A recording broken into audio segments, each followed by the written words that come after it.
সুধী দর্শক সবাইকে শুভেচ্ছা জানাচ্ছি। নিশ্চয়ই আপনারা অনেক অপেক্ষায় আছেন। গতকাল থেকে অনেকে আমার কাছে প্রশ্ন করেছেন যে কখন শুরু হবে, এবং আজকের এই দীর্ঘ অপেক্ষার পালা এই মাত্র শেষ হলো। আমি আপনাদের কাছে যেভাবে বলেছিলাম যে সম্প্রীতি ও সমৃদ্ধির এক অনন্য উদাহরণ আমাদের মাতৃভূমি বাংলাদেশ। বিশ্ব যখন বিভিন্ন সাম্প্রদায়িক ও সামাজিক অসহিষ্ণুতার প্রতিনিয়ত লড়াই করে যাচ্ছে অসহিষ্ণুতার সাথে, ঠিক তখন আমরা পৃথিবীর সবচেয়ে জনবসতিপূর্ণ দেশ হয়েও অসাধারণ শান্তির মাঝে বসবাস করছি। অভ্যন্তরীণ রাজনৈতিক অস্থিতিশীলতা ছাড়া আমাদের মাঝে আর তেমন কোনো সাম্প্রদায়িক অসহিষ্ণুতা গ্রাস করতে পারেনি এখনো পর্যন্ত। কিন্তু অতি সম্প্রতি যে যেন এক অপশক্তির চক্ষুশূল হতে চলেছে সাম্প্রদায়িক শান্তির এই দেশটিতে। প্রায় সকল ধর্মাবলম্বী মানুষ খুব স্বাভাবিক সামাজিক বন্ধনের সাথে বসবাস করছে বাংলাদেশে। হঠাৎ কেন আমাদের মাঝে বিশাল দেয়াল তৈরি হচ্ছে? ধর্মকে নিয়ে কেন বাড়াবাড়ি করা হচ্ছে? রাষ্ট্রীয় জীবন ব্যবস্থায় ধর্ম কি আসলেই আমাদের আধুনিক জীবনে অন্তরায় হয়ে দাঁড়াচ্ছে কিনা, সেটাও একটা দেখবার বিষয়।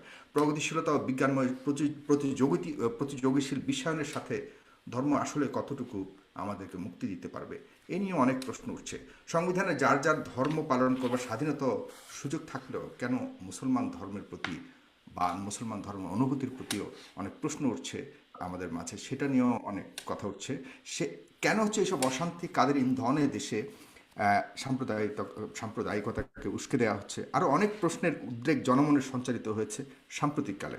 সকল প্রশ্নের উত্তর আজকে আমরা খুঁজে পাবো এই দুজন জ্ঞানী ও বুদ্ধিজীবী, যাদের অবস্থান সম্পূর্ণ দুই মেরুতে। চলুন পরিচয় করে দিচ্ছি। আপনারা এই দুজনকে ডেফিনেটলি চেনেন, জানেন। তারা দুজনই বিখ্যাত ব্যক্তিত্ব বাংলাদেশের। তারপর আমি বলছি যে আমার সাথে প্রথমে রয়েছেন প্রখ্যাত ব্যক্তিত্ব জনাব শাহরিয়ার কবির, মানবাধিকার কর্মী, লেখক এবং সাংবাদিক। এবং আপনারা অনেকে জানেন না হয়তো, তিনি প্রায় 70টি বই লিখেছেন বিভিন্ন বিষয়ের উপরে। একজন নামকরা লেখক বটে। আমি ওনার ব্যাপক ভক্ত। বিশেষ করে তাকে আমরা ঘাতক দালাল নির্মূল কমিটির অন্যতম রক্ষক হিসেবেও জানি। এরপরেই রয়েছেন প্রখ্যাত আলেম ও ইসলামিক চিন্তাবিদ, সম্মানিত পীর সাহেব জৈনপুরী, জনাব ডক্টর এনায়েতুল্লাহ আব্বাসী সাহেব। দর্শক, অনুষ্ঠানটি একযোগে প্রচারিত হচ্ছে the face the people Facebook page এবং ইউটিউব চ্যানেলে।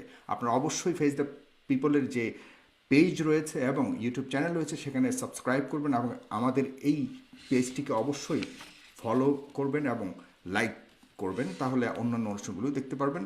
আপনারা যদিও এই দুজন অতিথিকে কোনো ধরনের প্রশ্ন করতে চান, অবশ্যই কমেন্ট বক্সে লিখতে পারেন। সেখান থেকে আমি কয়েকজনের প্রশ্নকে নেওয়ার চেষ্টা করব। আর অবশ্যই শেয়ার করবেন। এই অনুষ্ঠানটি লাখো মানুষ দেখবে, সারা পৃথিবী জুড়ে দেখবে। এবং আমি চাই আজকের এই তথ্যগুলি, এই যে বিষয়বস্তুর উপর আলাপ করব, সেগুলো মানুষ জানুক এবং মানুষ অবহিত হোক। আমি প্রথমে শুরু করতে চাই জনাব শাহরিয়ার কবির মহোদয়, আপনাকে দিয়ে। আপনি শুনতে পাচ্ছেন নিশ্চয় আমাকে? আমি শুনতে পাচ্ছি, আপনার কথা কেটে কেটে যাচ্ছে, তবু বলুন। আমি শুনতে পাচ্ছি। আমার কথা কি শোনা যাচ্ছে? আপনাকে আমি ক্লিয়ার শুনতে পাচ্ছি। জনাব শাহরিয়ার কবির, আমি আপনাকে দিয়ে শুরু করতে যাচ্ছি। আজকের এই অনুষ্ঠানের সূত্রপাত করতে যাচ্ছি আপনাকে দিয়ে। আমি আপনার কাছে ধর্মীয় বিষয় নিয়ে একটি প্রশ্ন করতে চাই যে ধর্মের কোন কোন বিষয়গুলোকে, বিশেষ করে মুসলমান ধর্মের কোন বিষয়গুলোকে আপনি মনে করেন যে স্বাভাবিক জীবন ব্যবস্থার সাথে সাংঘর্ষিক, এবং কেন সেটা মনে করছেন? আপনার কাছে এই প্রশ্নটি দিয়ে আমি শুরু করতে চাই, জনাব শাহরিয়ার কবির। প্রশ্নটা হচ্ছে ধর্ম নিয়ে নয়। ধর্ম আপনি ইসলাম ধর্ম বলুন, খ্রিস্টান ধর্ম, ইহুদি ধর্ম, হিন্দু ধর্ম বা যে কোনো ধর্মই বলুন না কেন, ধর্ম যদি ধর্মের জায়গায় থাকে, আধ্যাত্মিকতার জায়গায় থাকে, এইটা নিয়ে আমাদের সভ্যতার, বিজ্ঞানের, রাষ্ট্র পরিচালনার কোনোই বিবাদ বিসংবাদ থাকতে পারে না। কিন্তু ধর্মকে যখনই আপনি রাজনীতিতে টেনে আনবেন, ধর্মের রাজনীতির ব্যাখ্যা দেবেন, তখনই ধর্মকে নিয়ে বিড়ম্বনা শুরু হয়, যেটা আমরা উপমহাদেশে জামাত ইসলামের প্রতিষ্ঠার পর থেকে দেখি। আবুল আলা মওদুদি এই যে পলিটিক্যাল ইসলাম বা রাজনৈতিক ইসলামের কনসেপ্টটা, এটা কিন্তু আদর্শগতভাবে এই উপমহাদেশে প্রচলন করেছেন জামাতের প্রতিষ্ঠাতা আবুল আলা মওদুদি। আর এটা ঠিক মওদুদির নিজস্ব মতবাদ নয়, এটা মিশরের হাসান আল বান্নার কাছ থেকে তিনি ধার করেছিলেন। একই সময়ে হাসান আল বান্না 1928 সালে মুসলিম ব্রাদারহুড বা ইখওয়ানুল মুসলিমিন প্রতিষ্ঠা করলেন মিশরে, আর মওদুদি 1941 সালে প্রতিষ্ঠা করলেন জামাত ইসলামী হিন্দ। এবং তখন তিনি রাজনৈতিক কারণে ব্রিটিশদের কাছ থেকে টাকা নিয়েছেন, ব্রিটিশদের সমর্থন করেছেন এবং স্বাধীনতা সংগ্রামের বিরোধিতা করেছেন, ব্রিটিশ বিরোধী স্বাধীনতা সংগ্রামের।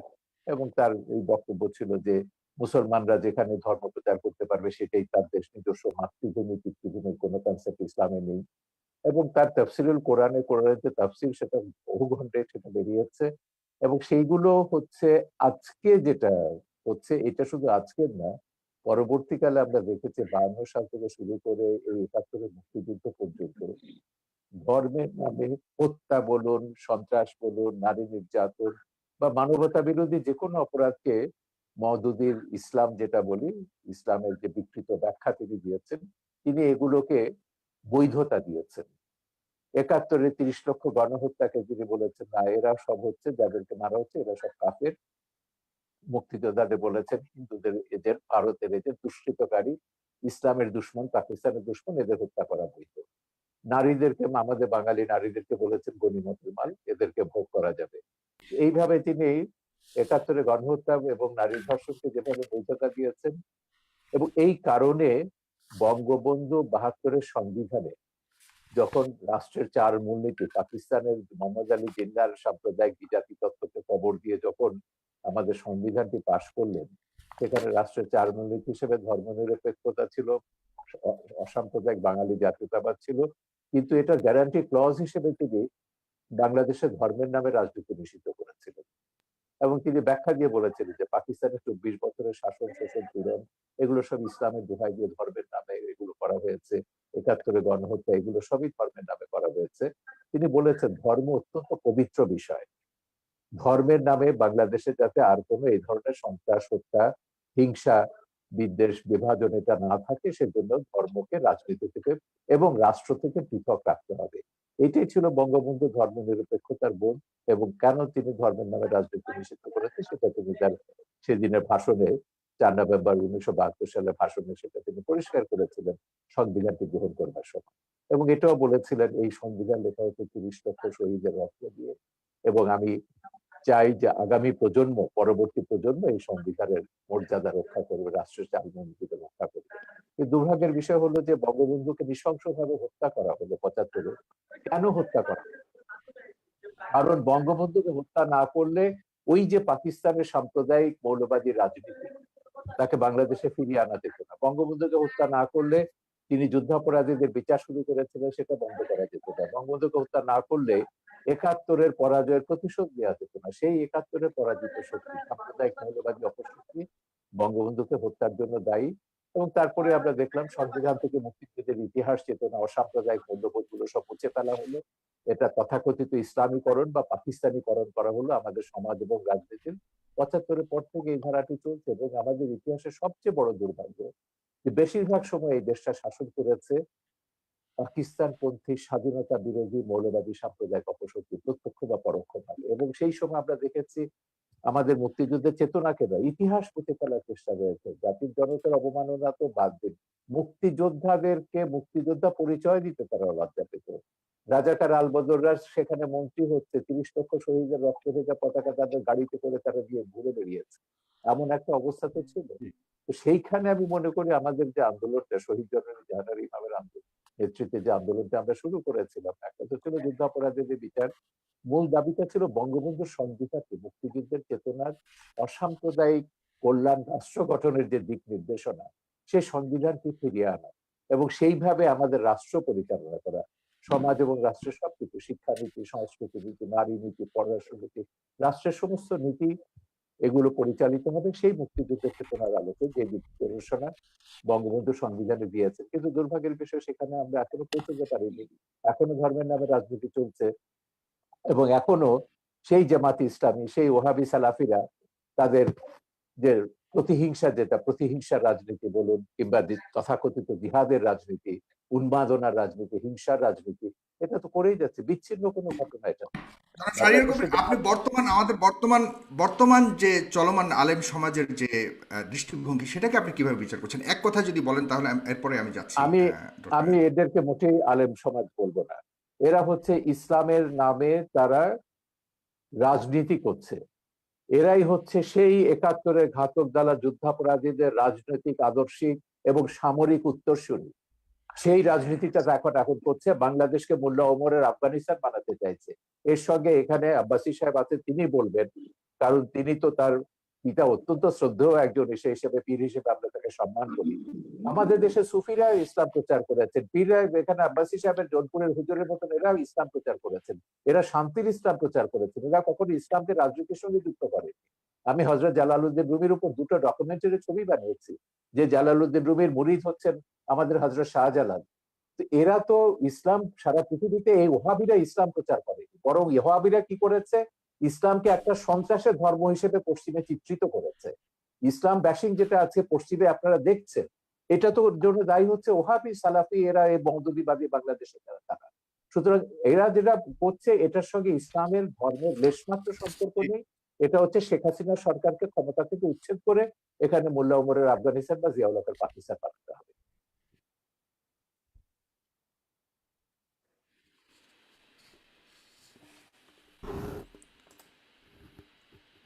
আমি কি ক্লিয়ার করতে পেরেছি আমার বক্তব্য?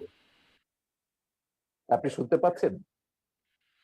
যে না, আমার এখান থেকে একটু সমস্যা হচ্ছে, আনস্টেবল দেখাচ্ছে আমার কানেকশনটা।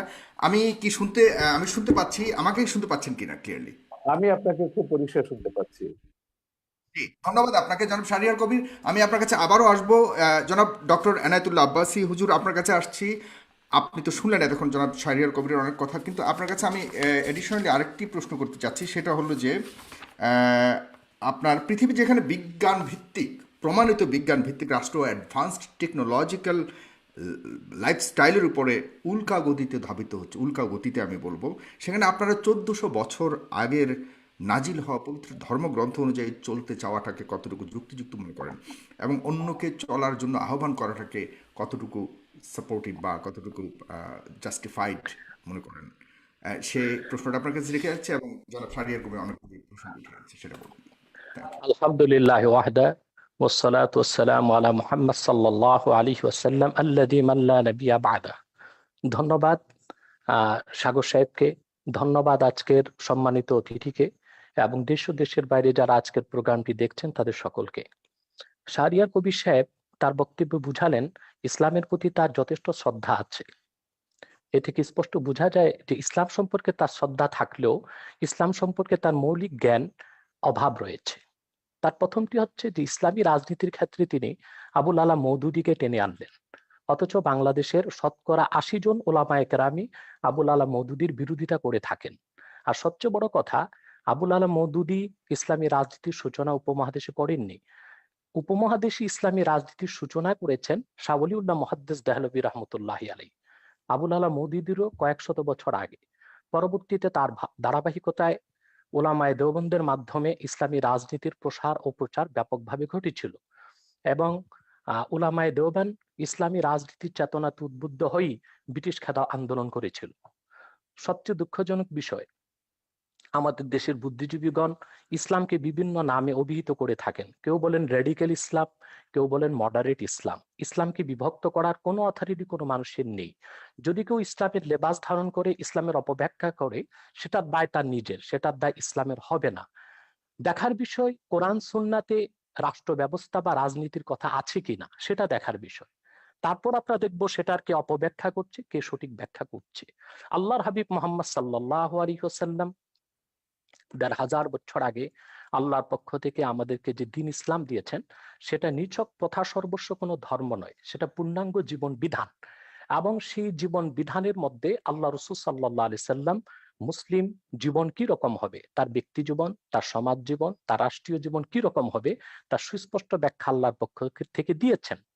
কোরআন কারীমের মধ্যে আল্লাহ পাক স্পষ্ট বলেছেন, وعد الله الذين آمنوا منكم وعملوا الصالحات ليستخلفنهم في الأرض كما استخلف الذين من قبلهم وليمكنن لهم دينهم الذي ارتضى لهم। সুস্পষ্টভাবে আয়াতে সকল মুফাসসির একমত, আল্লাহ পাক মুসলিম স্টেটে খেলাফত প্রতিষ্ঠার কথা বলেছেন। যারা ইমানদার, ন্যাক আমল করবে, আল্লাহ পাক তাদের সাথে ওয়াদাবদ্ধ।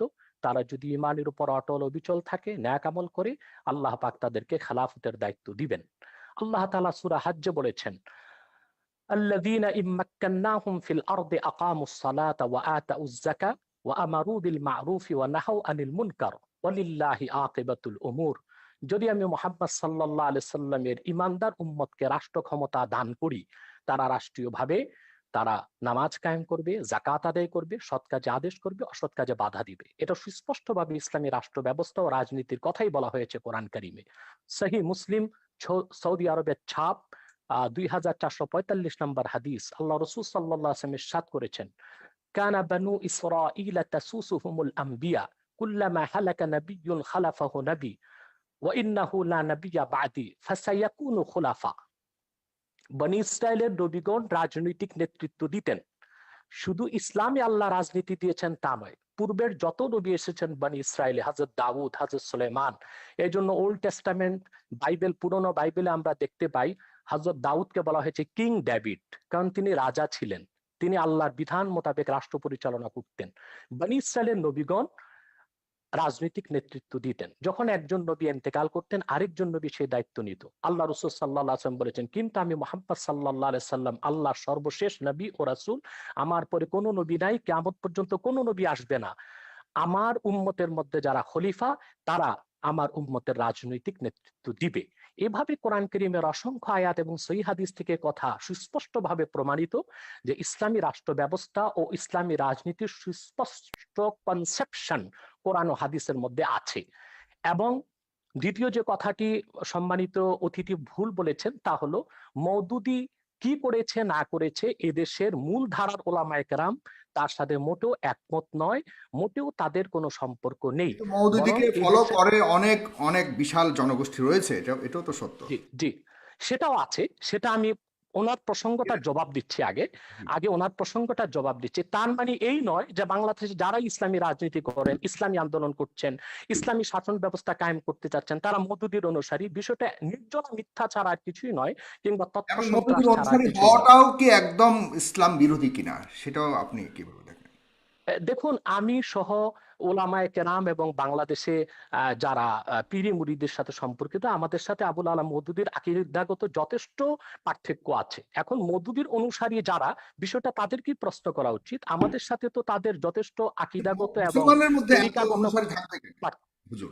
জি, এত হ্যাঁ, বিভক্ত থাকবে কেন সেটা মুসলমানের পরে মধ্যে? উত্তর দিচ্ছি। আমি আমি আমি উত্তরটা শেষ করছি।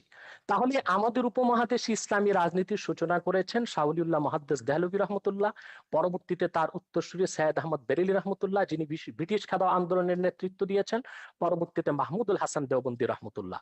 তাদের মাধ্যমে মূলত ওলামায়ে উলামায়ে আহলে সুন্নাত ওয়াল জামাত, উলামায়ে আহলে হক রাজনীতির উত্তরসূরি হয়েছে বাংলাদেশে, এবং ইসলামী খেলাফত রাজনীতি প্রতিষ্ঠার কাজ তারা করে যাচ্ছেন। দ্বিতীয় যে বিষয়টি হচ্ছে যে আহ, আমরা জবাব দিলাম যে এটা কোনো ব্যক্তির আবিষ্কৃত নয়, ইসলামী রাজনীতি এটা কোরআন সুন্নাহরই মত।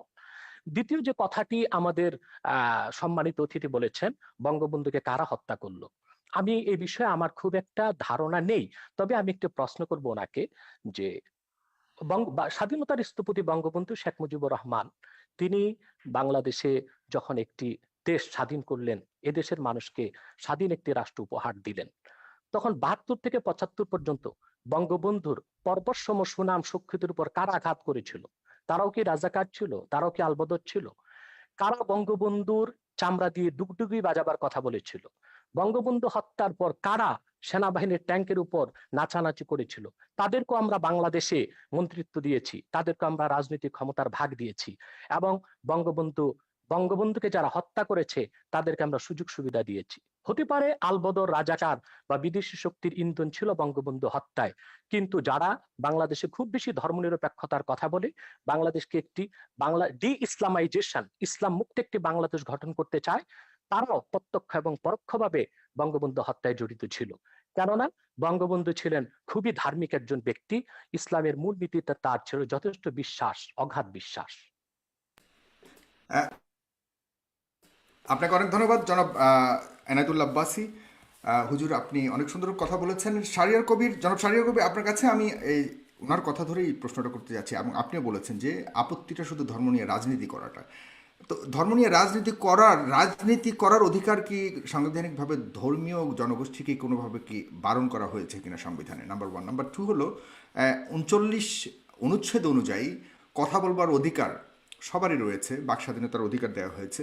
সেখানে হুজুররা কথা বললে, যেটাকে আমরা ওয়াজের মাধ্যমে আমরা দেখতে পাই, হুজুররা বিভিন্ন ধরনের কথা বলে, যেটাকে আমরা ওয়াজ বলি, কিন্তু সেটাই যখন একটা সিম্পোজিয়ামের মাধ্যমে যখন আমরা প্রগতিশীল সমাজ থেকে যখন কথা বলি, সেটাকে আমরা মোটিভেশনাল স্পিচ বলি। তো ওয়াজটাকে কেন আমরা সাপ্রেস করার চেষ্টা করছি? যেমন আজকাল ওয়াজ, চতুর্দিকে ওয়াজকে বন্ধ করার একটা চেষ্টা করা হচ্ছে। এই স্বাধীনতাটা নাই কেন? কথা বলবার ওই স্বাধীনতাটা নাই কেন? সেখানে কি সংবিধানের আলোকে কোনো ধরনের নিষেধ রয়েছে কিনা আপনার কাছে জানতে চাচ্ছি। না, আপনি কোথায় ওয়াজ সাপ্রেস করা হচ্ছে এরকম তথ্য কিন্তু বাংলাদেশে আমার জানা নেই। আমার কাছে ওয়াজের নামে অনেকগুলি ভিডিও আমি আছে। জি। আপনাকে বলছি ওয়াজের নামে আপনি যদি সংবিধানের উপর আঘাত করেন, বাংলাদেশের মূল চেতনার উপর আঘাত করেন, যে কারণে বাংলাদেশ রাষ্ট্রটি তৈরি হয়েছে, যেটাকে আমরা মুক্তিযুদ্ধের চেতনা বলি, রাষ্ট্রের 4 মূলনীতিতে যেটা প্রতিফলিত হয়েছে, ওয়াজের নামে আপনি যদি ভিন্ন ধর্ম, ভিন্ন মত, ভিন্ন জীবনধারায় বিশ্বাসীদের প্রতি ঘৃণা বিদ্বেষ প্রচার করেন, সন্ত্রাসী বক্তব্য রাখেন এবং প্রতিহিংসামূলক বক্তব্য রাখেন, তখনই সেটা আর ওয়াজ হয় না, সেটা একটা রাজনৈতিক হিসেবে মতলববাজিতে পরিণত হয়। আপনি ওয়াজে ইসলামের মাহাত্ম্যের কথা বলুন, ইসলামে কোরআনে কি মানুষের কল্যাণের কথা বলা নেই? আপনি যখন মসজিদে, এই যে কদিন আগে আমাদের ইয়েতে একটা ওয়েবিনারে 16 ডিসেম্বরে একজন মন্ত্রী এসেছিলেন এবং তিনি বললেন যে তিনি মসজিদে আপত্তি করেছেন যে খুতবাতে বলছে মুসলিম উম্মার জন্য প্রার্থনা করতে হবে। তো মন্ত্রী বলছেন, তো বলে যে শুধু মুসলিম উম্মা কেন, আল্লাহ তো সারা সমগ্র বিশ্বের জন্য, তিনি তো সমগ্র মানব জাতিকে সৃষ্টি করেছেন, আমরা কেন সমগ্র মানব জাতির জন্য আমরা মুনাজাত করব না বা কল্যাণ কামনা করব?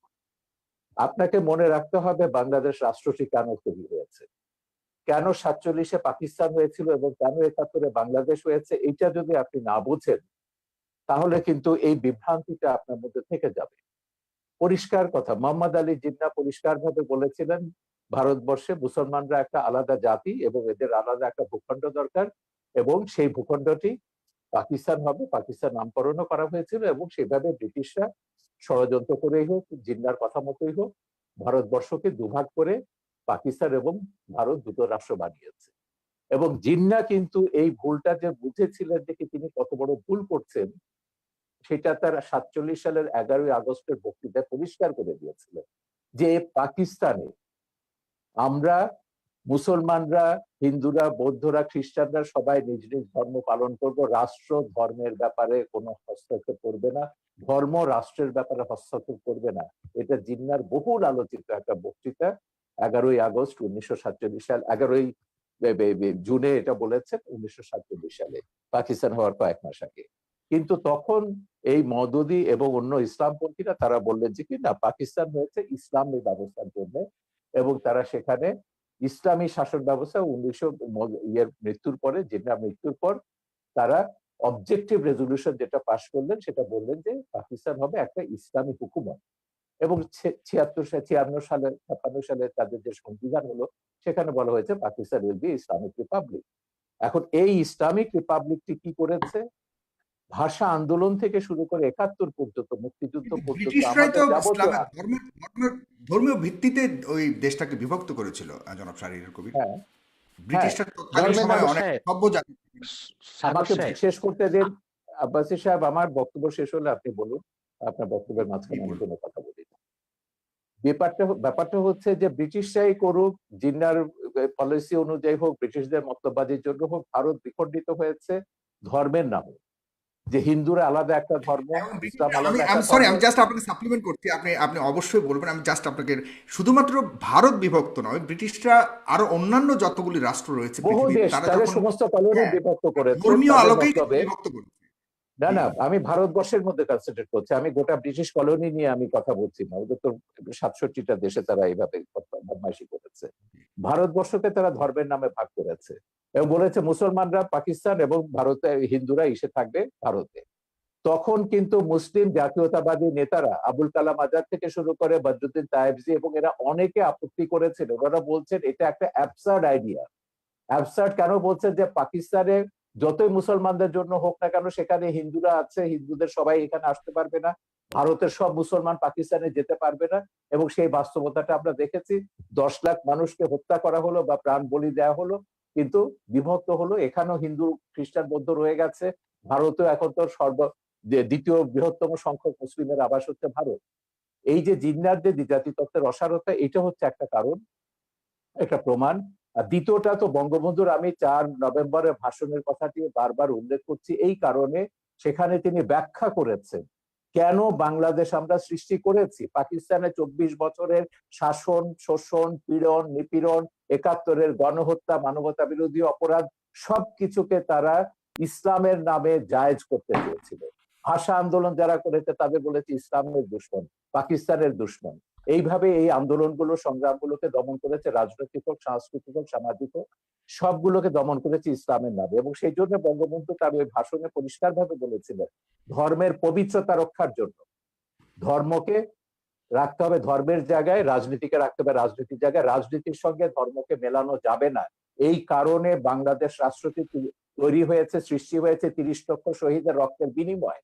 আপনি সেই ইতিহাস এখন উল্টে দিতে পারেন না। এখন আপনি বলতে পারেন না যে না, বাংলাদেশ হয়েছে ইসলামী হুকুমত কায়েমের জন্য, বাংলাদেশে এগুলো সেকুলারিজম থাকবে না, বঙ্গবন্ধুর আদর্শ থাকবে না, মুক্তিযুদ্ধ থাকবে না, যে সেই এরা ব্যাপারগুলো জামাতিরা যে সংবিধানে কেন কম্প্রাইজ করা হচ্ছে না, নাম্বার 1। সাম্প্রদায়িকতা কেন? আপনি তো সংবিধানে 4 মূলনীতি তো ফিরিয়ে আনা হয়েছে। এখন রাষ্ট্রধর্ম নিয়ে সেখানে সুপ্রিম কোর্টে এটা মামলা বিচারাধীন আছে, সুপ্রিম কোর্টের আপিল বিভাগে মামলাটি রয়েছে, কারণ সুপ্রিম কোর্টের রাষ্ট্রধর্ম ইসলামের যেটা, এটা হচ্ছে আমাদের সংবিধানের আর্টিকেল 12 এর সঙ্গে সাংঘর্ষিক। আর্টিকেল 12 বলছে রাষ্ট্র বিশেষ কোনো ধর্মকে পৃষ্ঠপোষকতা করবে না, কিন্তু রাষ্ট্রধর্ম ইসলাম বলে আপনি একটা বিশেষ ধর্মকে পৃষ্ঠপোষকতা করছেন। এটা বাংলাদেশের সংবিধান বিরোধী। যতক্ষণ পর্যন্ত আপনি খিলাফত না কায়েম করে এই সংবিধানটি পুরোপুরি বাতিল করে দেবেন, ততক্ষণ পর্যন্ত বাংলাদেশে থাকতে হলে বাংলাদেশের সংবিধান মেনে আপনাকে থাকতে হবে এবং সংবিধানের মর্যাদা রক্ষা করতে হবে। এবং অবশ্যই সংবিধানের মূলনীতি, এটার বিরুদ্ধে আপনি কোনো কথা বলতে পারেন না। বলা হবে সেটা হচ্ছে 30 লক্ষ শহীদের রক্তের সঙ্গে আপনাকে বেইমানি করা। আপনাকে অনেক ধন্যবাদ, খুব সুন্দর কথা বলেছেন। ডেফিনেটলি আপনি যদি বাংলাদেশের নাগরিক হয়ে থাকেন জনাব আব্বাসী, আপনাকে অবশ্যই সংবিধান যতক্ষণ না পর্যন্ত পরিবর্তিত না হবে ততক্ষণ পর্যন্ত আপনাকে সংবিধানকে মানতেই হবে। এটাই হলো একজন নাগরিক হিসেবে আপনার কর্তব্য। কিন্তু তবুও সেখানে কিছু কিছু যেটা জনাব শাহরিয়ার কবির উঠে এনেছেন যে আপনারা হুকুমত কায়েম করার জন্য যে ইয়ে করছেন, সেটা কীভাবে সম্ভব? আপনারা হুকুমত কায়েম করলেও বা আপনাদের ভিত্তিটা কী হবে, আপনাদের স্টাইলটা কী হবে পরিচালনার, সেই ব্যাপারেও আমরা আপনার কাছ থেকে জানবো একটু। তবে এর আগে যেটা বলেছেন শাহরিয়ার কবির, এটা আমারও একটা প্রশ্ন, যে আপনারা যখন দোয়া চান শুধুমাত্র মুসলিম উম্মার জন্য কেন দোয়া চান, কেন সমগ্র জাতির জন্য দোয়া চান না? কারণ আল্লাহর তৈরি সব জাতি, পুরো বিশ্ব, তাহলে কেন অন্যরা বঞ্চিত হবে আপনাদের দোয়ার থেকে? এটাও আপনি বলবেন। পাশাপাশি আপনি ভাস্কর্য নিয়ে, যে বাঘা যতীনের ভাস্কর্য ভাঙা হয়েছে, সেখানেও ইঙ্গিত করা হচ্ছে যারা আপনার মুসলমান ধর্মাবলম্বী তাদেরকে ইঙ্গিত করা হচ্ছে। এবং জনাব শাহরিয়ার কবি, আপনার কাছে আমি এই প্রশ্নটা করে যাচ্ছি, ভাস্কর্য নিয়ে যে ইস্যুটা হয়েছে, আপনি অবশ্যই পরবর্তী সময় আপনি বলবেন। সেখানে আবার দেখা যাচ্ছে যে আওয়ামী সমর্থিত কয়েকজন আওয়ামী নেতাকেও গ্রেফতার করা হয়েছে সন্দেহমূলকভাবে। সেখানে আমরা বুঝতে পারছি অনেকে এটা বলতে চাচ্ছে যে শুধুমাত্র একটা প্রি প্ল্যান্ড একটা ঘটনা ঘটিয়ে এই আমাদের আলেম সমাজকে আপনার আটকানোর জন্য বা আলেম সমাজকে নিন্দা করানোর জন্য, আলেম সমাজকে দোষারোপ করার জন্য এই অপচেষ্টা করা হচ্ছে। এটাকে আপনি কিভাবে দেখেন? আমি ডক্টর এনায়েতুল্লাহ আব্বাসী আপনার কাছে যাচ্ছি আপনার পরে। ধন্যবাদ সাগর সাহেব। প্রথম কথা হচ্ছে, আমাদের শাহরিয়ার কবির সাহেব যে কথা বলেছেন যে দেশ বিভক্তি নিয়ে প্রশ্ন এসেছে যে জিন্না ভুল করেছিল ধর্মের ভিত্তিতে দেশ ভাগের তত্ত্ব দিয়ে। মূলত বাংলাদেশ স্বাধীনতার মূল সূচনা আমরা দেখতে পাই 2 নেশন থিওরি বা দ্বিজাতি তত্ত্ব। যে অংশে মুসলিম সংখ্যা বেশি সে দেশটি পাকিস্তান হবে, যে অংশে হিন্দু বেশি সে অংশটি হিন্দুস্তান হবে। জিন্নার রাজনীতিতে অনেক ভুল ত্রুটি ছিল, আর জিন্না নিজেও একজন প্রকৃত মুসলিম ছিলেন না, অনেকটাই ওয়েস্টার্ন ধ্যান ধারণায় বিশ্বাসী ছিল জিন্না। সে সময় ওলামায়ে কেরাম রাজনৈতিক প্রজ্ঞার কারণেই তাকে নেতৃত্বে এনেছিল। মূলত ইসলামের কোনো বিষয়ে ব্যাখ্যা দেবার কোনো অধিকার জিন্নার ছিল না। তো জিন্নার কোনো ভুল বক্তব্যকে আমরা সমর্থন করি না। ভাষা আন্দোলনে জিন্না যে কাজ করেছিলেন সেটা ইসলামের পক্ষে কোনো কাজ করেনি। সব ভাষাই আল্লাহ তাআলা সৃষ্টি, অতএব বাংলা ভাষার বিরোধিতা করে জিন্না চরম ভুল করেছিলেন। সে যাই হোক, দ্বিজাতি তত্ত্বের ভিত্তিতে দেশ ভাগ হয়েছে। বাংলাদেশে মুসলিম সংখ্যা বেশি ছিল বলে এটা পাকিস্তানের অংশ হয়েছে, এবং পাকিস্তানিদের জুলুম, নির্যাতন, নিপীড়নের কারণে বঙ্গবন্ধুর নেতৃত্বে 71 সালে বাংলাদেশ স্বাধীন হয়েছে। যদি এটা ভারতের অংশ হতো তাহলে ভারতে কোনোদিনও বাংলাদেশ স্বাধীন হতো বলে বিশ্বাস করা যায় না। আর যদি অখণ্ড ভারতের তত্ত্বে আমরা বিশ্বাস করি তাহলে সেক্ষেত্রে মুসলমান কতটুকু লাভবান হতো তা দেখতে হলে চাক্ষুষ আমরা ভারতকে দেখতে পাই। সেখানে দ্বিতীয় বৃহত্তম মুসলিম জাতি থাকার পরও সেখানে চাকরি বাকরিতে মুসলমান কোনো সুবিধা পাচ্ছে না। ভারতকে ধর্মনিরপেক্ষ রাষ্ট্র বলা হয়, কিন্তু তাদের ধর্মনিরপেক্ষতা হচ্ছে ওই যে কাজীর বলদ কিতাবে, বাস্তবে নেই সেই অবস্থা। ধর্মনিরপেক্ষতার নামে উগ্র হিন্দুত্ববাদকে তারা চাপিয়ে দিয়েছে। বাবরি মসজিদকে ভেঙ্গে খান খান করে দিয়েছে। সেখানে কংগ্রেস যারা ধর্মনিরপেক্ষতার কথা বলে থাকে তারাও বাবরি মসজিদের স্থানে রাম মন্দির নির্মাণের জন্য 11টি রূপার ইট পাঠিয়েছে। অতএব যদি অখণ্ড ভারতের সূত্রে আমরা বিশ্বাসী হতাম, আমরা খুব লাভবান হতাম না এবং বাংলাদেশ স্বাধীন হবার কোনো সম্ভাবনাই থাকতো না। ডোনেশন থিওরি বা দ্বিজাতি তত্ত্বের ভিত্তিতে দেশ বিভক্ত হয়েছে বলেই আজকে আমরা চূড়ান্তভাবে একটি স্বাধীন বাংলাদেশ, একটি রাষ্ট্র পেয়েছি। তৃতীয় যে কথা আপনি বলেছেন যে খেলাফত প্রতিষ্ঠিত হওয়ার আগ পর্যন্ত এমন কোনো কাজ করা যাবে না যেটা সংবিধানের বিরুদ্ধে যায়। আমাদের সংবিধানে, কারণ ধর্মনিরপেক্ষতা একটি বিষয় আছে, সেকুলারিজম। সেকুলারিজম বলতে আমরা কি বুঝি? আসলে সেকুলারিজমের ব্যাখ্যা অক্সফোর্ড ডিকশনারিতে এসেছে যে secularism is the belief that religion should not be involved in organisation of society, education. Secularism এমন একটি জিনিস যেটা রাষ্ট্রের কোনো সংস্থা, শিক্ষা বা রাষ্ট্রের কোনো জরুরি কোনো সংস্থা, কোনো ডিপার্টমেন্টে এর কোনো সংশ্লিষ্টতা থাকবে না। এটা একটি অসম্ভব বিষয়। বাংলাদেশও ধর্ম মন্ত্রণালয়ে আছে, অতএব এটি একটি রাষ্ট্রীয় সংস্থা। সেখানে ইসলাম ধর্মের পক্ষে কাজ করা হচ্ছে, অন্যান্য ধর্মের অধিকারও সংরক্ষণ করা হচ্ছে। শিক্ষা ব্যবস্থা আমাদের দেশে কম করে হলেও ইসলামী অনেক কিছু আছে। অতএব একেবারেই প্রিন্সিপাল কনসেপশন অফ সেকুলারিজম, ধর্মনিরপেক্ষতার মূল সূত্রে গেলে ধর্মের কোনো অস্তিত্ব কোথাও রাখা যাবে না, সামাজিক জীবনেও না, রাষ্ট্রীয় জীবনেও না। দ্বিতীয়ত, ধন্যবাদ শাহরিয়ার কবির সাহেবকে যিনি খেলাফত ব্যবস্থাকে স্বীকার করেছেন। আলহামদুলিল্লাহ, খেলাফত প্রতিষ্ঠিত হবার আগ পর্যন্ত খেলাফত প্রতিষ্ঠার জন্য কাজ করা যাবে না, এটা গণতন্ত্রের কনসেপশনের সম্পূর্ণ বিপক্ষে যায়। কারণ আমার গণতন্ত্রের কনসেপশনস এর মধ্যে আছে বাক স্বাধীনতা, রয়েছে নিজস্ব আদর্শের লালন প্রচার প্রসার। অতএব প্রতিটি মুসলমান ইসলামের মৌলিক নীতিতে বিশ্বাসী, তারা ইসলামী রাষ্ট্র ব্যবস্থা খেলাফতকে বিশ্বাস করে। অতএব তার প্রচার ও প্রসারের জন্য তারা আন্দোলন করতে পারে, রাজনীতি করতে পারে, ওয়াজ মাহফিলের মধ্যে তারা কোরআন সুন্নাহ ভিত্তিক ইসলামী রাষ্ট্র ব্যবস্থার কথা তুলে ধরতে পারেন। এটা প্রতিটি মুসলিমের গণতান্ত্রিক অধিকার। দ্বিতীয়ত, যারা ধর্মের দোহাই দিয়ে নারী নির্যাতন করেছে, নিপীড়ন করেছে স্বাধীনতা যুদ্ধের আগে, তাদের সাথে ইসলামের কোনো সম্পর্ক নেই। এইরকম ব্যক্তি যাদের সাথে ইসলামের সম্পর্ক নেই, ইসলামের পরিচয় দেয়, তাদেরকে ইসলাম একটি পারিভাষিক নাম দিয়েছে মোনাফেক। এবং মোনাফিকের ব্যাপার আল্লাহ তাআলা বলেছেন, ইন্নাল মুনাফিকিনা ফিদ দারকিল আসফালি মিনান নার। মোনাফিকরা জাহান্নামের সর্বনিকৃষ্ট স্তরে থাকবে। যাদের সাথে ইসলামের কোনো সম্পর্ক নেই কিন্তু ইসলামের পরিচয় দিচ্ছে, তারা মোনাফিক, তাদের দায় ইসলাম গ্রহণ করবে না। কিন্তু বড় দুঃখজনক, বঙ্গবন্ধু যে স্বপ্ন নিয়ে দেশ স্বাধীন করেছে, যে দেশটিতে নির্যাতন থাকবে না, নিপীড়ন থাকবে না, দুর্নীতি থাকবে না, সন্ত্রাস থাকবে না, সংখ্যালঘুদের উপর আঘাত করা হবে না, স্বাধীনতার পরে সেই বাংলাদেশে আমরা দেখতে পেয়েছি অসংখ্য আহ আহ ধর্ষণ হচ্ছে। বাংলাদেশে এখন গণধর্ষণে পরিণত হয়ে গিয়েছে ধর্ষণ। তারপরে যারা বৈপ্লবিক সমাজতন্ত্রে বিশ্বাসী মাওবাদী, তারা বাংলাদেশে তাদের বৈপ্লবিক সমাজতন্ত্র প্রতিষ্ঠা করতে যে কত মানুষকে হত্যা করেছে সর্বহারা সমাজতান্ত্রিকরা, তার কোনো হিসাব মনে হয় গোয়েন্দা সংস্থার কাছেও নেই। সেটার দায়িত্ব সমাজতন্ত্রকে দেওয়া হয় না, সেটার দায়িত্ব গণতন্ত্রকে দেওয়া হয় না, সেটার দায়িত্ব সেকুলারিজমকে দেওয়া হয় না। তাহলে ইসলামের লেবাস ধারণ করে, ইসলামের নাম ব্যবহার করে যারা অনইসলামিক কাজ করবে, সেটার দায় ইসলামের উপর আসবে কেন? সেজন্য ইসলামী রাষ্ট্র ব্যবস্থার বিরোধিতা করা হবে কেন? তৃতীয় যে বিষয়টি সম্মানিত অতিথি শাহরিয়ার কবির সাহেব বলেছেন যে সংবিধানের বিরোধিতা করা যাবে না। জনগণের জন্য সংবিধান, সংবিধানের জন্য তো জনগণ নয়। জনগণের স্বার্থে বৃহৎ জনগোষ্ঠীর মতামতের ভিত্তিতে সংবিধান পরিবর্তন হতে পারে। যেমন আমাদের সংবিধানের মধ্যে মৌলিক অধিকার ৩য় ভাগের মধ্যে একটি কথা লেখা আছে, রাষ্ট্র ও গণজীবনের সর্বস্তরে নারী পুরুষের সমান অধিকার লাভ করবে। আমরা কি এটা করতে পেরেছি বা এটা করা কি আদৌ সম্ভব হচ্ছে? যেখানে গণতন্ত্রের প্রসূতি বলা হয় যুক্তরাষ্ট্রকে, সে দেশটিও কি পেরেছে ধর্মনিরপেক্ষতার ভিত্তিতে সে দেশটিকে সাজাতে? মার্কিন যুক্তরাষ্ট্রের সংবিধানে লিখিত আছে কোন নন খ্রিস্টান যুক্তরাষ্ট্রের প্রেসিডেন্ট হতে পারবে না। এটা কি সাম্প্রদায়িকতা নয়? এটা কি ধর্মনিরপেক্ষতার মূলনীতির বিপক্ষে নয়? সে দেশের মধ্যে আরো সাংবিধানিক নিয়ম হচ্ছে যুক্তরাষ্ট্রের প্রেসিডেন্ট যখন শপথ নেবেন বাইবেলে হাত রেখে শপথ নেবেন। এটি কি সাম্প্রদায়িকতার বিরোধী নয়? এবং এটা কি ধর্মনিরপেক্ষতার কনসেপশনের বিপক্ষে যায় না? ধর্মনিরপেক্ষতার যে তত্ত্ব পৃথিবীব্যাপী ছড়ানো হয়েছে তার একমাত্র উদ্দেশ্য হচ্ছে ইসলামের রাজনৈতিক উত্থানকে ঠেকানো, যা আমরা দেখতে পাই। পূর্বের একটি ভার্চুয়াল কনফারেন্সে আমি বলেছিলাম ডক্টর হ্যান্টিংটনের দ্য ক্ল্যাশ অফ সিভিলাইজেশনে যে কথাটি স্পষ্ট হয়ে গিয়েছে। সে সেখানে লিখেছে 57টি মুসলিম রাষ্ট্রের রাজনৈতিক ইসলামী রাজনীতির উত্থানকে ঠেকাতে হলে জি ধর্মনিরপেক্ষতাকে চাপিয়ে দিতে হবে। জি,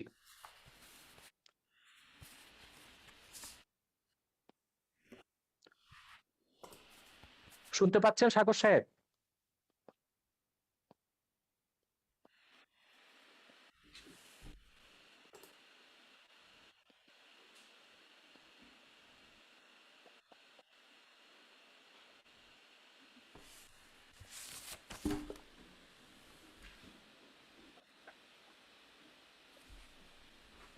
জি, আমার কথা কি শুনতে পাচ্ছেন? আমার মাঝে মধ্যে একটু সমস্যা হচ্ছে শুনতে এখানে মনে পাচ্ছি, হচ্ছে। শুনতে পাচ্ছি। আরেকটি বিষয় আমি স্পষ্ট করে দিচ্ছি জি, যে আমি আহ, আমি ধর আমি আপনার যে কাছে জি, আমি একটু শেষ করি।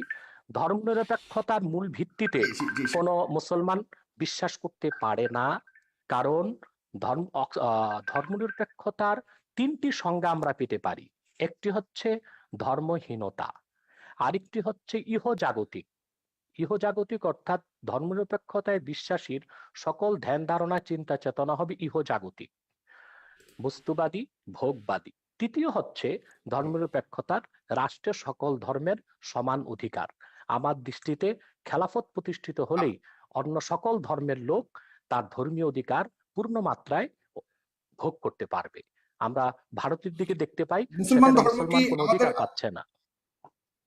জি, জি, মুসলমান ধর্মকে আপনার কাছে প্রশ্নটি রেখে যাচ্ছি, এরপর আমি শারীরিক কবির সাহেবের সাথে যাচ্ছি। আপনার কাছে প্রশ্নটা রেখে যাচ্ছি যে মানুষের স্বাধীনতা, বাক স্বাধীনতার কথা বলা হয়েছে, কিন্তু মানুষের ধর্ম চয়েসের স্বাধীনতাটা রয়েছে কিনা, বাই চয়েস। আমরা তো বাই বর্ন মুসলমান, কিন্তু অনেক প্রশ্ন উঠছে সে প্রগতিশীল সমাজ থেকে বা ইয়ে থেকে যে বাই চয়েস কোনো ধরনের যখন ধর্ম পরিবর্তন বা গ্রহণ করা হয়, সেক্ষেত্রে আপনাদের অবস্থানটা কোথায়? আপনারা কিছু কিছু ক্ষেত্রে কঠোর হয়ে যান, বা সেখানেও বা মানুষের স্বাধীনতা বাই চয়েস ধর্ম পরিবর্তন করার স্বাধীনতা কতটুকু রয়েছে আমাদের দেশের মতো দেশে, সেখানে আপনি এটাকে কিভাবে দেখেন ইসলামিক আলোকে? জনাব শাহরিয়ার কবির, আপনি বলবেন দয়া করে। না, যেটা বলছেন উনি ধর্মনিরপেক্ষতা নিয়ে, হ্যাঁ, ধর্মনিরপেক্ষতার অনেকগুলো সংজ্ঞা আছে। আমি আপনাকে শুরু থেকে বারবার বলছি যে আজকে যে বিতর্কটা তুলেছেন, এটা বাংলাদেশের সংবিধান বুঝতে গেলে আপনাকে বঙ্গবন্ধুর 4 নভেম্বরের 72 সালে 4 নভেম্বরে গণপরিষদে যে ভাষণটি দিয়েছেন, যেখানে তিনি ব্যাখ্যা করেছেন 4 মূলনীতিকে, এবং সেইটা আপনাকে পড়তে হবে। সেটা না পড়ে অক্সফোর্ড ডিকশনারিতে কি বলেছে, কোন ডিকশনারিতে কি বলেছে, এটা দিয়ে বুঝবে না। বঙ্গবন্ধু ধর্মনিরপেক্ষতা বলতে কি বুঝিয়েছে বাংলাদেশের প্রেক্ষিতে, সেটা আপনাকে বুঝতে হবে। প্রথমত, আমি এটা আমার বহু লেখাতে বলেছি, আমার অন্তত 1 ডজনের উপর বই আছে সংবিধান এবং এগুলো নিয়ে, বঙ্গবন্ধুর রাজনৈতিক দর্শন নিয়ে। আমি সেখানে পরিষ্কার বলেছি বাংলাদেশের এই যে সংবিধানের 4 মূলনীতির মধ্যে 3টে মূলনীতির ব্যাপারে বঙ্গবন্ধু নতুন সংজ্ঞা দিয়েছে। বঙ্গবন্ধুর গণতন্ত্রের সংজ্ঞা এটা কিন্তু আব্রাহাম লিঙ্কনের সেই গণতন্ত্রের সংজ্ঞা নয়, state by the people, for the people, of the people, এটা নয়। বঙ্গবন্ধু পরিষ্কারভাবে বলেছেন, আমি শোষিতের গণতন্ত্র কায়েম করতে চাই। শোষিতের গণতন্ত্র বলে পশ্চিমের গণতন্ত্রে আপনি কোনো সংজ্ঞা পাবেন না। এটা পশ্চিমের গণতন্ত্র নয়, এটা হচ্ছে বাংলাদেশের গণতন্ত্র, যে গণতন্ত্রের স্বপ্ন বঙ্গবন্ধু তার বিভিন্ন রচনাবলিতে লিখেছেন। বাংলাদেশ হওয়ার বহু আগে থেকে, 52 সাল থেকে তিনি তার বিভিন্ন ভাষণে বলেছেন। একইভাবে সমাজতন্ত্র তিনি সম্পর্কেও একই কথা বলেছেন, আমি কমিউনিস্ট নই, আমি সমাজতন্ত্রে বিশ্বাস করি। আব্বাসী সাহেব যথার্থভাবে বলেছেন, বঙ্গবন্ধু ব্যক্তিগত জীবনে অত্যন্ত ধর্মপরায়ণ একজন মানুষ ছিলেন। তার আত্মজীবনীতেও আছে, সেটা কারাগারে রোজ নামতে হতো, 5 ওয়াক্ত নামাজ পড়তেন এবং ইসলামের বিধিবিধান সবকিছু তিনি মেনে চলতেন। তৃতীয়ত যেটা হচ্ছে, সমাজতন্ত্রের ব্যাপারে তিনি পরিষ্কার বলেছেন, না, ধর্মনিরপেক্ষতা, বিশেষ করে ধর্মনিরপেক্ষতার ব্যাপারে আমার ছবিতে, পোর্ট্রেট অফ জিহাদ ছবিতে আবুল আলা মওদুদির পুত্র হায়দার ফারুক মওদুদি, তাকে পাকিস্তানের সবাই একজন বিশিষ্ট ইসলামিক চিন্তাবিদ হিসেবে জানেন, এবং মওদুদির আদর্শের রাজনীতির তিনি কট্টর সমালোচক। তো তিনি তার পিতাকে একদম মোনাফেকি বলেছেন আমার ছবিতে, এবং কতগুলো উদাহরণ দিয়ে বলেছেন যে আমার পিতা সবাইকে বলতেন তাকে মাদ্রাসায় পড়ো, তার 9 ছেলে মেয়েকে তিনি ইংলিশ মিডিয়াম স্কুলে পড়িয়েছেন। তো এবং তিনি রাজনীতিটাকে সবসময় বাড়িতে ঢোকার আগে বাইরে রেখে আসতেন, যেমন করে ড্রাগ পেডলাররা যেমন করে। এই মওদুদির পুত্র হায়দার ফারুক মওদুদি আমাদের এখানে এসেছিলেন, খুবই লিবারেল একজন ইসলামিক স্কলার।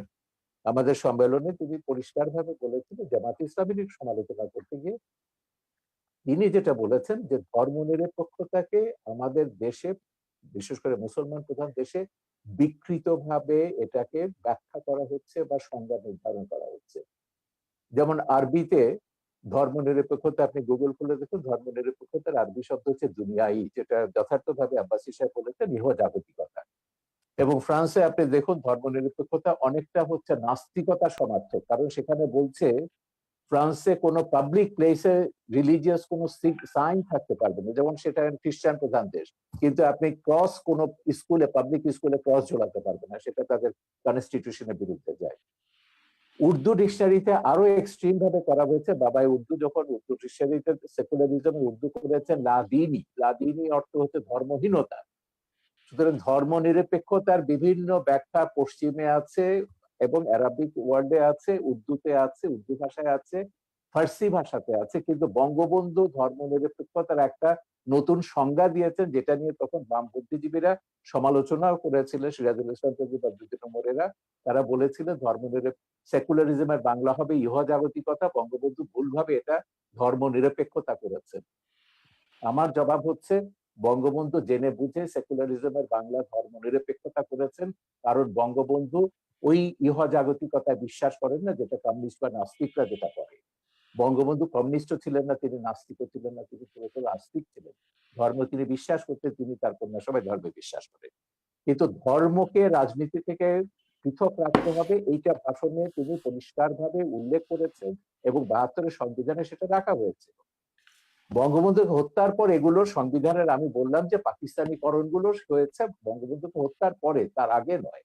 এখন তার কন্যা ফিরে আসার পর 4 মূলনীতি ফিরে এসছে, কিন্তু 4 মূলনীতির ব্যাপারে বলা হচ্ছে, আমি গোটা সংবিধানের সমালোচনার কথা কখনো বলিনি। আমি বলেছি সংবিধানের রাষ্ট্রের 4 মূলনীতির বিরুদ্ধে কোনো কাজ করা যাবে না, কারণ এটা সংবিধান বলে দিচ্ছে।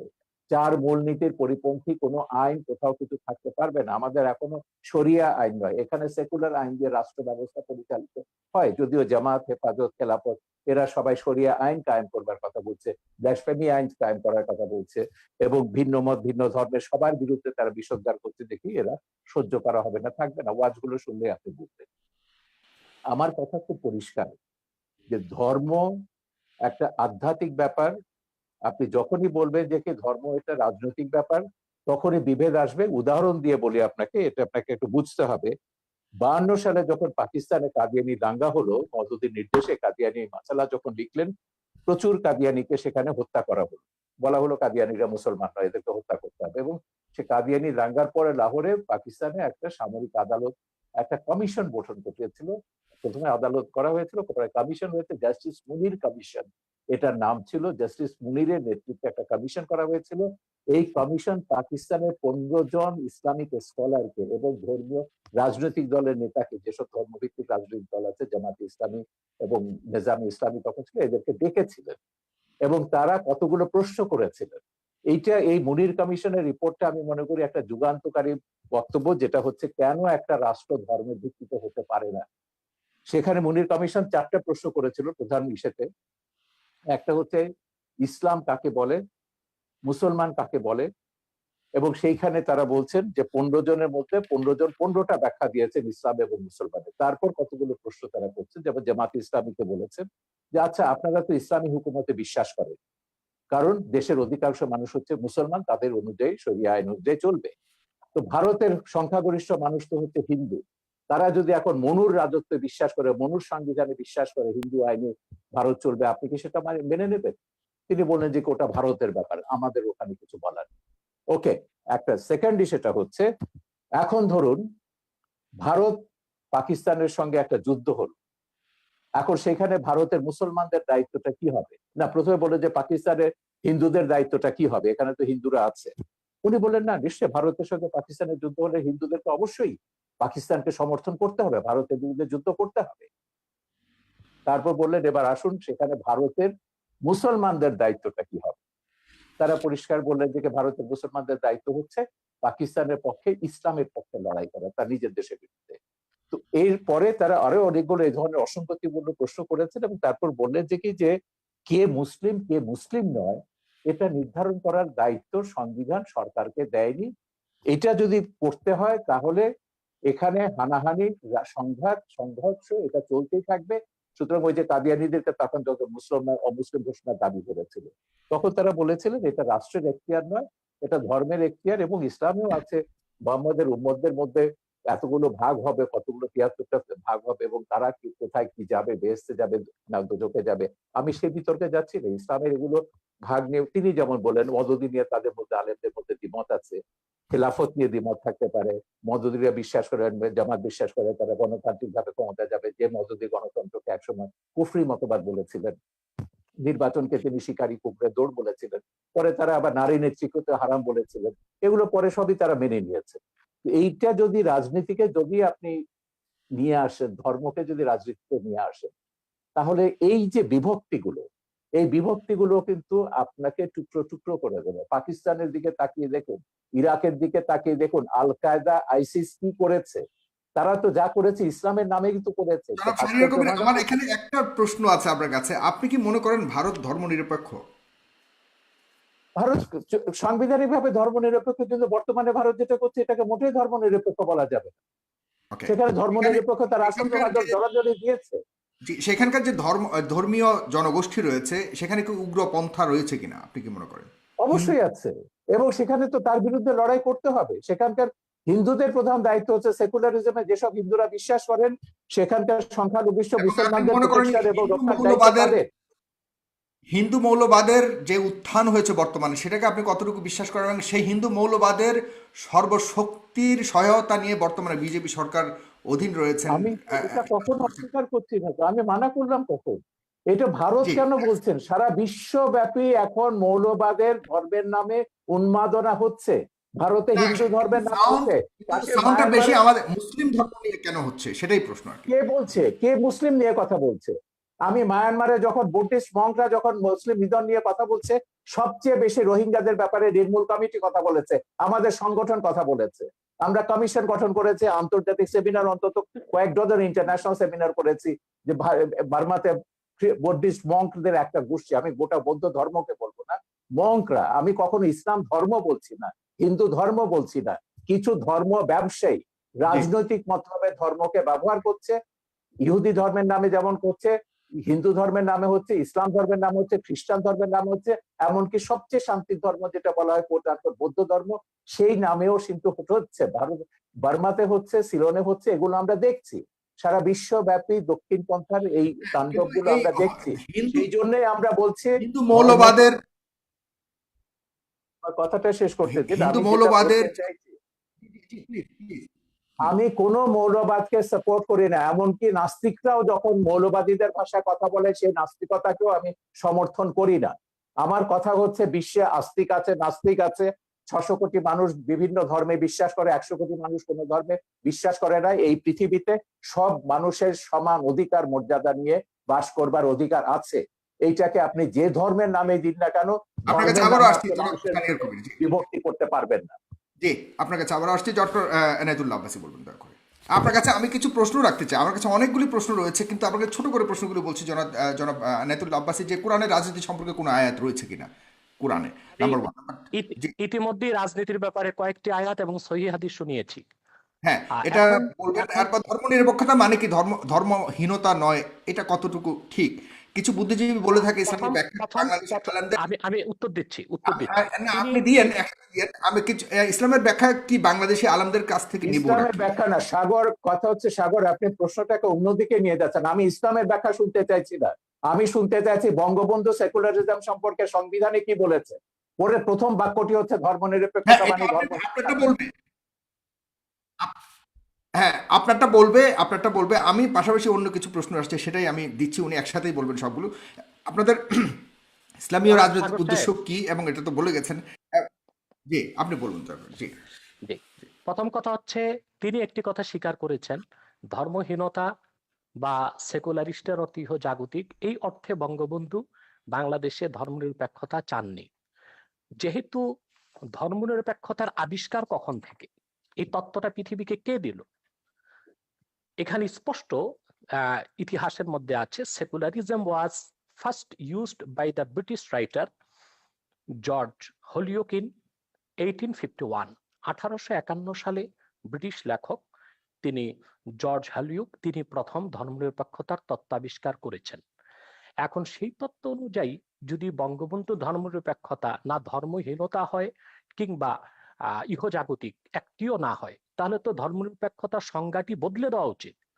যেহেতু তিনি বলে ধর্মনিরপেক্ষতার দিয়েছেন তো, যে তিনি না তো, সেকুলারিজম তাহলে ইহজাগতিক। সংবিধানও ধর্মনিরপেক্ষতা এই নামটি না থাকা উচিত, সেটার ভিন্ন না একটি না, নাম হওয়া উচিত।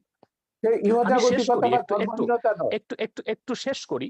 যেহেতু বঙ্গবন্ধুর ধর্মনিরপেক্ষতার তত্ত্ব যারা আবিষ্কার করেছে তাদের সাথে মোটেও মিল নেই, অতএব সেই ধর্মনিরপেক্ষতা নামটি পরিবর্তন করে দিলে আমাদের দেশে সংঘাত কিংবা ইসলামী চিন্তাবিদদের সাথে জেনারেল শিক্ষিতদের দ্বন্দ্ব অনেকটাই কমে যায় এবং চিন্তার বিনিময় হয় ও বুঝার ক্ষেত্রে খুব সুবিধা হয়ে থাকে।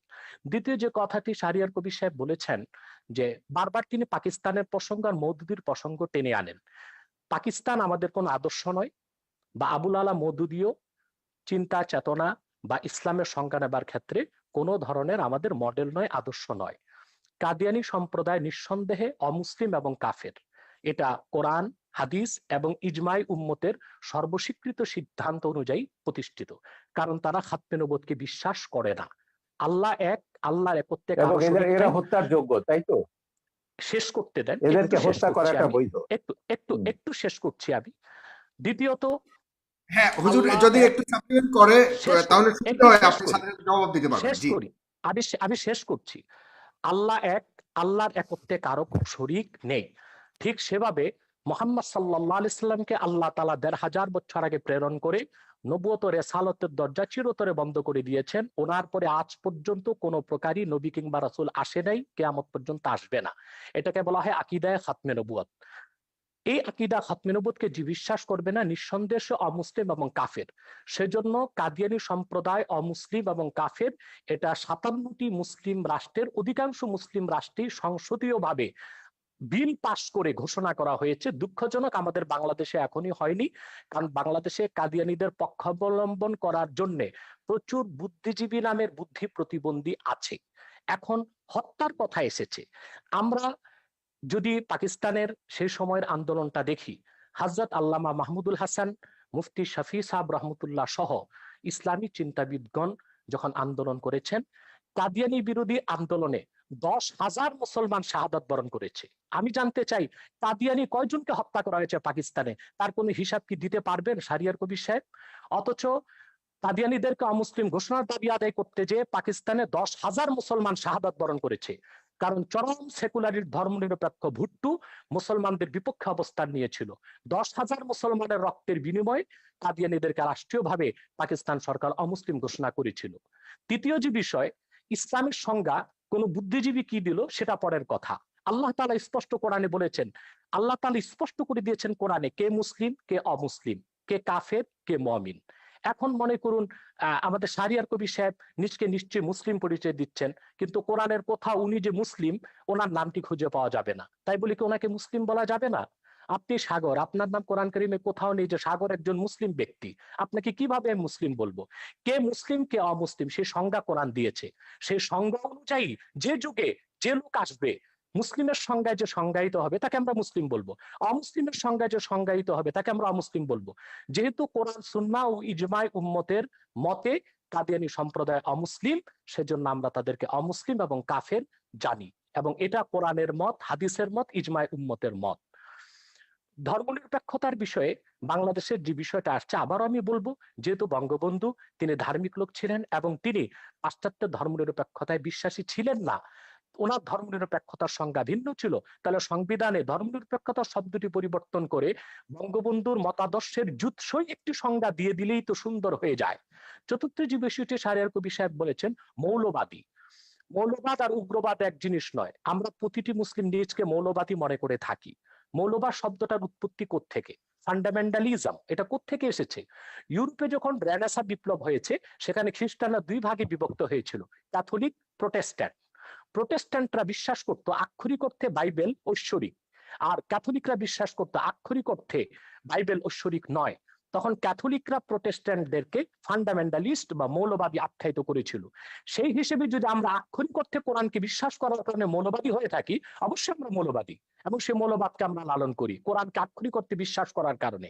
আর যদি উগ্রবাদ সেই অর্থে মৌলবাদী বলা হয়, তাহলে আমরা বলবো আমরা মৌলবাদী নয়, আমরা পরামর্শহীনচু।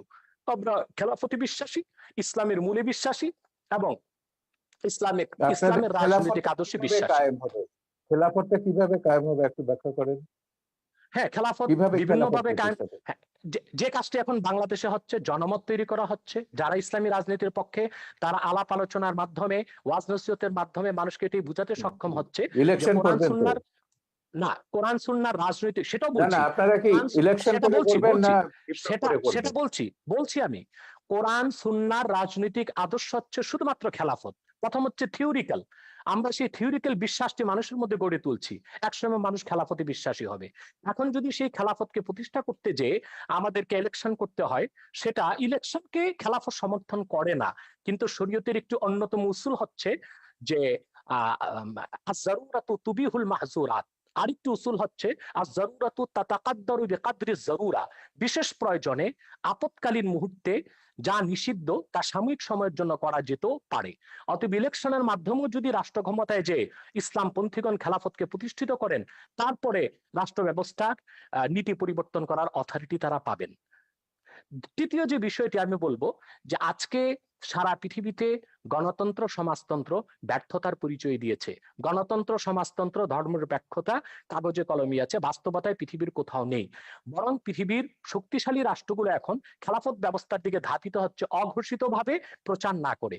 যেমন মস্কোতে সোভিয়েত রাশিয়া ভেঙে যাবার পর এখন পুতিন ক্ষমতায় এসেছে, সে অনেকটা একনায়কতন্ত্রকে গ্রহণ করেছে। সেখানে গণতন্ত্রের দোহাই দিয়ে দীর্ঘমেয়াদী ক্ষমতায় সে আছে, অর্থাৎ একজন ব্যক্তিকে রাষ্ট্র পরিচালনায় তারা পছন্দ করে নিয়েছে, যেটা অনেকটা খেলাফতের কনসেপ্টের সাথে মিলে যায়। চায়নাতে প্রধানমন্ত্রীকে আজীবন ক্ষমতা তারা দিয়েছে, সেটাও খেলাফতের সাথে অনেকটা সাদৃশ্য অবলম্বন করে। মূলত খেলাফত ব্যবস্থার মাধ্যমেই একটি কল্যাণময় রাষ্ট্র হতে পারে, এমন একটি রাষ্ট্র হতে পারে যেখানে ইসলামের সমান অধিকার সংরক্ষিত হতে পারে, পাশাপাশি অন্যান্য ধর্ম সমান অধিকার লাভ করতে পারে। খেলাফত 1300 বছর পৃথিবীকে নেতৃত্ব দিয়েছে। সেই খোলাফায়ে রাশিদিন, তাদের পরে খেলাফতে বনি উমাইয়া, খেলাফতে বনি আব্বাস, এবং অটোমান সাম্রাজ্য যেটাকে বলা হয় খেলাফতে উসমানিয়া, 1924 সাল পর্যন্ত বিশ্বকে নেতৃত্ব দিয়েছে। এমন কোন ইতিহাস পৃথিবীর কোথাও খুঁজে পাওয়া যাবে না তখন অন্য ধর্মের উপর নির্যাতন নিপীড়ন হয়েছে, অন্য ধর্মের মানুষের অধিকারকে ক্ষুণ্ণ করা হয়েছে। বাদশাহ আকবর যখন দ্বীন এলাহিকে প্রতিষ্ঠিত করেছিল ভারতে, পরবর্তীতে তার নাতি বাদশাহ আলমগীর যখন খেলাফতের অনেকটা কনসেপ্ট গ্রহণ করেছিল, ইসলামী শরিয়া ব্যবস্থাকে চালু করেছিল, বিধিবদ্ধ ইসলামের সংবিধান ফাতাওয়া হিন্দিয়া বা ফাতোয়া আলমগীরি সংকলন করেছিলেন, তখন ভারতে কোথাও কোন একটি হিন্দু মন্দিরের উপর আঘাত করা হয়নি, হিন্দুদের কোনো উপাসনালয়, কোনো ধর্মস্থানে আঘাত করা হয়নি। হিন্দুরা অত্যন্ত অবলীলায় এবং সুন্দরভাবে তাদের ধর্ম পালনের সুযোগ পেয়েছে। অথবা খেলাফত রাষ্ট্র প্রতিষ্ঠিত হলেই অন্য ধর্মের মানুষ তার ধর্মীয় অধিকার পালন করতে পারে এবং সুযোগ সুবিধা গ্রহণ করতে পারে, এবং পৃথিবীকে একদিন আবার ফিরে আসতে হবে খেলাফতের দিকেই, এবং মুসলিম বিশ্বগুলো আবার খেলাফতের দিকে ফিরে আসবে। সেটাও একটি চিরন্তন সত্য কথা। আপনাকে অনেক ধন্যবাদ। প্রায় 20,000 মানুষ এই মুহূর্তে একসাথে আমাদের অনুষ্ঠানটি দেখছে।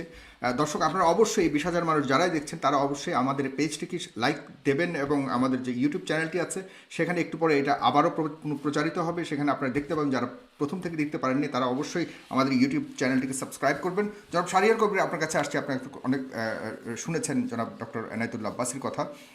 আপনার কাছে আমি আরেকটি প্রশ্ন করতে চাই, যে আপনি ধর্মীয় আলোকে শিক্ষা ব্যবস্থার ঘোর বিরোধিতা করেছেন এবং কিছু কিছু বিষয়ে আপনি অনেক আপত্তি তুলেছেন বিভিন্ন সময়ে। আহ, সেটা আসলে যদি বাই চয়েস হয়ে থাকে যে আমি ধর্মীয় শিক্ষায় শিক্ষিত হতে চাই, সেখানে সমস্যাটা কেন, আপত্তিটা কেন? না, ধর্মীয় শিক্ষার তো আমি কখনো বিরোধিতা করিনি। আমি কখনো বলিনি মাদ্রাসা ব্যবস্থা তুলে দিতে হবে, যদিও আমাদের সংবিধানে আছে একমুখী শিক্ষা হতে হবে। আমরা বলেছি বিশেষ করে কওমি মাদ্রাসা নিয়ে, যে কওমি মাদ্রাসায় যারা পড়ে আমাদের দেশের গরিব মানুষের ছেলেরা এখানে পড়ে, এতিমরা পড়ে এখানে।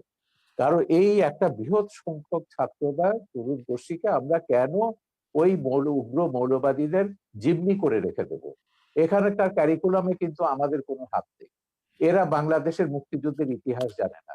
তাদের যে জাতি যে হাজার বছরের বাঙালি জাতির যে একটা সমৃদ্ধ ইতিহাস রয়েছে, সম্প্রীতির ইতিহাস রয়েছে, মানবতার ইতিহাস রয়েছে, মানুষকে ভালোবাসার ঐতিহ্য রয়েছে, এগুলো কিন্তু কিছুই তারা জানে না। তাদের মাথার মধ্যে জেহাদ ঢোকানো হচ্ছে, খেলাফত ঢোকানো হচ্ছে, ভিন্ন মত, ভিন্ন ধর্ম, ভিন্ন জীবনধারায় যারা বিশ্বাসী তাদেরকে হত্যা করতে হবে। হত্যার বিবরণগুলো দেখলেই তো আপনি বুঝবেন। হত্যার যে এই যে যখন আপনার এই যে 15 সালে 16 সালে যখন এই যে ধারাবাহিক ব্লগারদের হত্যা করা হলো, একটা ঘটনা আমি বলি। ব্লগার বাবুকে যে হত্যা করেছিল, যে সে দুটো মানুষ, ওই যে একজন হিজড়া একজন ফেরিওয়ালা তাকে উদ্ধার জড়িয়ে ধরেছিল, আটকে ছিল। সেই ছেলেটা, সেও একটা তরুণ, মাদ্রাসা থেকে মাত্র বেরিয়েছে। সেই তরুণকে জিজ্ঞাসাবাদে জিজ্ঞেস করলো, কেন তুমি বাবুকে হত্যা করেছো? ও বলে, আমার হুজুর আমাকে বলেছেন, উস্তাদ আমাকে বলেছেন। বলে, তুমি বাবুর কোনো লেখা পড়েছো? বলে, না, পড়িনি। সেই ছেলেটা জিজ্ঞাসাবাদে বলছে বাবুর সে কোনো লেখা পড়ে, বাবু নামটা তার কাছে পরিচিত ছিল না, বাবুর কোনো ছবি সে দেখেনি, পোস্ট পড়েনি। এবং যেহেতু হুজুর বলেছেন সেই ইসলাম বিরোধী এবং সে মুরতাদ, তাকে হত্যা করতে হবে, এবং সেই বিশ্বাসে সে হত্যা করেছে। এই উন্মাদনাগুলো কিন্তু এদের মাথার মধ্যে ঢোকাচ্ছে সেই মাদ্রাসা থেকেই। এটা নিয়ে বহুত লেখা আমাদের আছে দেশে এবং কোথাও ঢুকাচ্ছে? আপনি কোনো প্রমাণ আছে আপনার কাছে আমাদের দেশে কোথাও ঢুকাচ্ছে কিনা এরকম ধরনের? আমরা 2013 সালে হেফাজত জামাতের এই তাণ্ডবের পরে একটা শ্বেতপত্র বার করেছি। 1000টা মাদ্রাসা, কওমি মাদ্রাসায় তদন্ত করেছি, এবং আমাদের যে এবং ওই রাতে কারা কতজনকে হত্যা করা হয়েছিল সেটা রিপোর্ট আমাদের শ্বেতপত্রে আছে, যেটা হেফাজত পর্যন্ত চ্যালেঞ্জ করেনি। সেদিনও দেখলাম ওই বিতর্কে হেফাজতের এক নেতা বলছেন যে হ্যাঁ, নির্মূল কমিটি যে শ্বেতপত্র বের করেছে সেটাকে তারা অথেন্টিক মনে করেন। কিন্তু সেই শ্বেতপত্রে আমরা দেখিয়েছি আমাদের কওমি মাদ্রাসাগুলোতে তারা জাতীয় সঙ্গীত গায়। কেন? এটা প্রথমে বলছে এটা হচ্ছে সঙ্গীত হচ্ছে হারাম, ইসলামের গান গাওয়ার বিধান নেই। কেউ বলছে এটা হিন্দুর লেখা, কেউ বলছে এটা ভারতীয়র লেখা, এখানে কওমি তারানা হতে হবে, ইসলামী জোশের গান হতে হবে, তৈরি তারা গাইবে। তো এখন একটা কথা ভাবুন, যে তার ইতিহাস জানে না, যে তার মুক্তিযুদ্ধের কথা জানে না, তার ও গৌরব জানে না, তার মাথার মধ্যে তো আপনি ঢুকিয়ে দেবেন যে সিরিয়াতে সব এই যে মুসলমানদের মেরে সাফ করতে যাচ্ছে, করে ফেলছে, আফগানিস্তানের সব মুসলমান মেরে সাফ করে ফেলছে কমিউনিস্টরা বা অন্যরা, ওই শিয়ারা, ওখানে আসাদের লোকেরা, তোমরা ওখানে যাও, গিয়ে জেহাদ করো।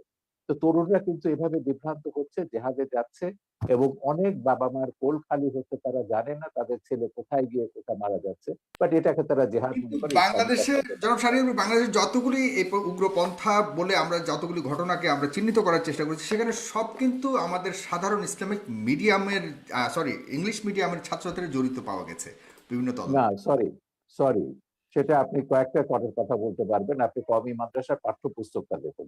ইংলিশ মিডিয়াম কেন, আমি তো ইউরোপের কথা বলেছি।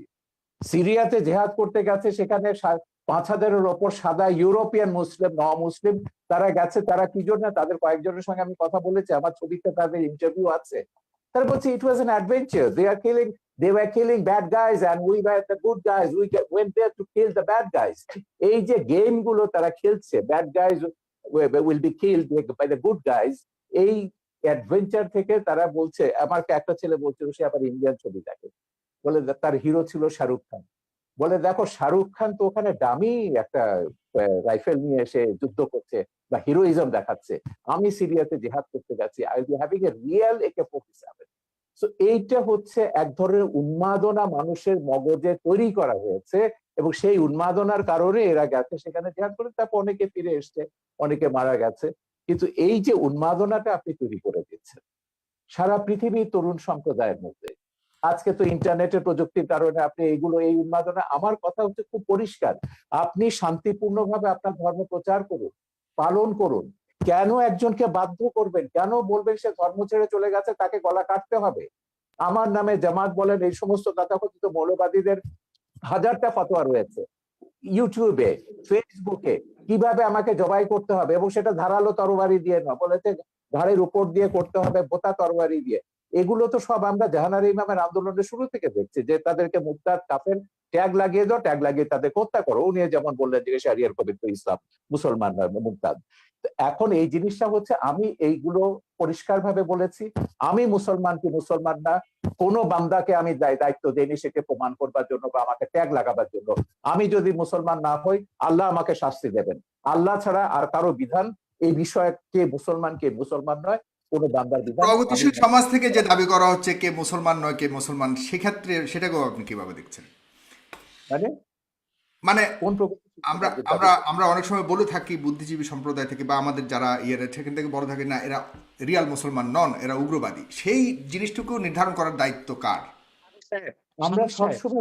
আমরা সবসময় বলেছি ইসলাম একটা শান্তির ধর্ম। হ্যাঁ, ইসলামকে যখনই আপনি সন্ত্রাসের সমর্থক করবেন, যখনই এই যে মামুনুল হকের বাবা কি বলেছিলেন, মামুনুল হকের বাবা বাবরি মসজিদ যখন ভাঙলো, মামুনুল হকের বাবা তখন বললেন কি, আজিজুল হক, ইসলাম নামক বৃক্ষটির গোড়ায় পানি নিয়ে রক্ত ঢালতে হবে। তারপর দিন আমি এটা নিয়ে প্রতিবাদ করলাম, আমি বললাম ইসলাম কি ড্রাকুলার ধর্ম? রক্ত পান করে ইসলামকে জীবিত হতে হবে? তাই খ্রিস্টান মিথোলজির মধ্যে যে ড্রাকুলা ক্যারেক্টারটা আছে, এটা কি পিশাচের ধর্ম? ড্রাকুলা তো একটা পিশাচ। আমার কথা হচ্ছে সেইটাই, শান্তির ধর্ম ইসলামকে কে সন্ত্রাসের ধর্মে রূপান্তরিত করেছে? এই আল কায়দারা, এই আইএসআইএসরা, এই জামাতি ওহাবি মৌলবাদী সালাফি, এরা ইসলামকে সন্ত্রাসের ধর্মে পরিণত করেছে। আমি ইসলাম নিয়ে কথা বলছি, সব ধর্মের ব্যাপারে আমি বলছি, মৌলবাদ আপনি আপনি আপনার ব্যক্তিগত জীবনে রাখুন, সেটাকে আমার উপর চাপাতে যাবেন না, রাষ্ট্রের উপর এটাকে চাপাতে যাবেন না।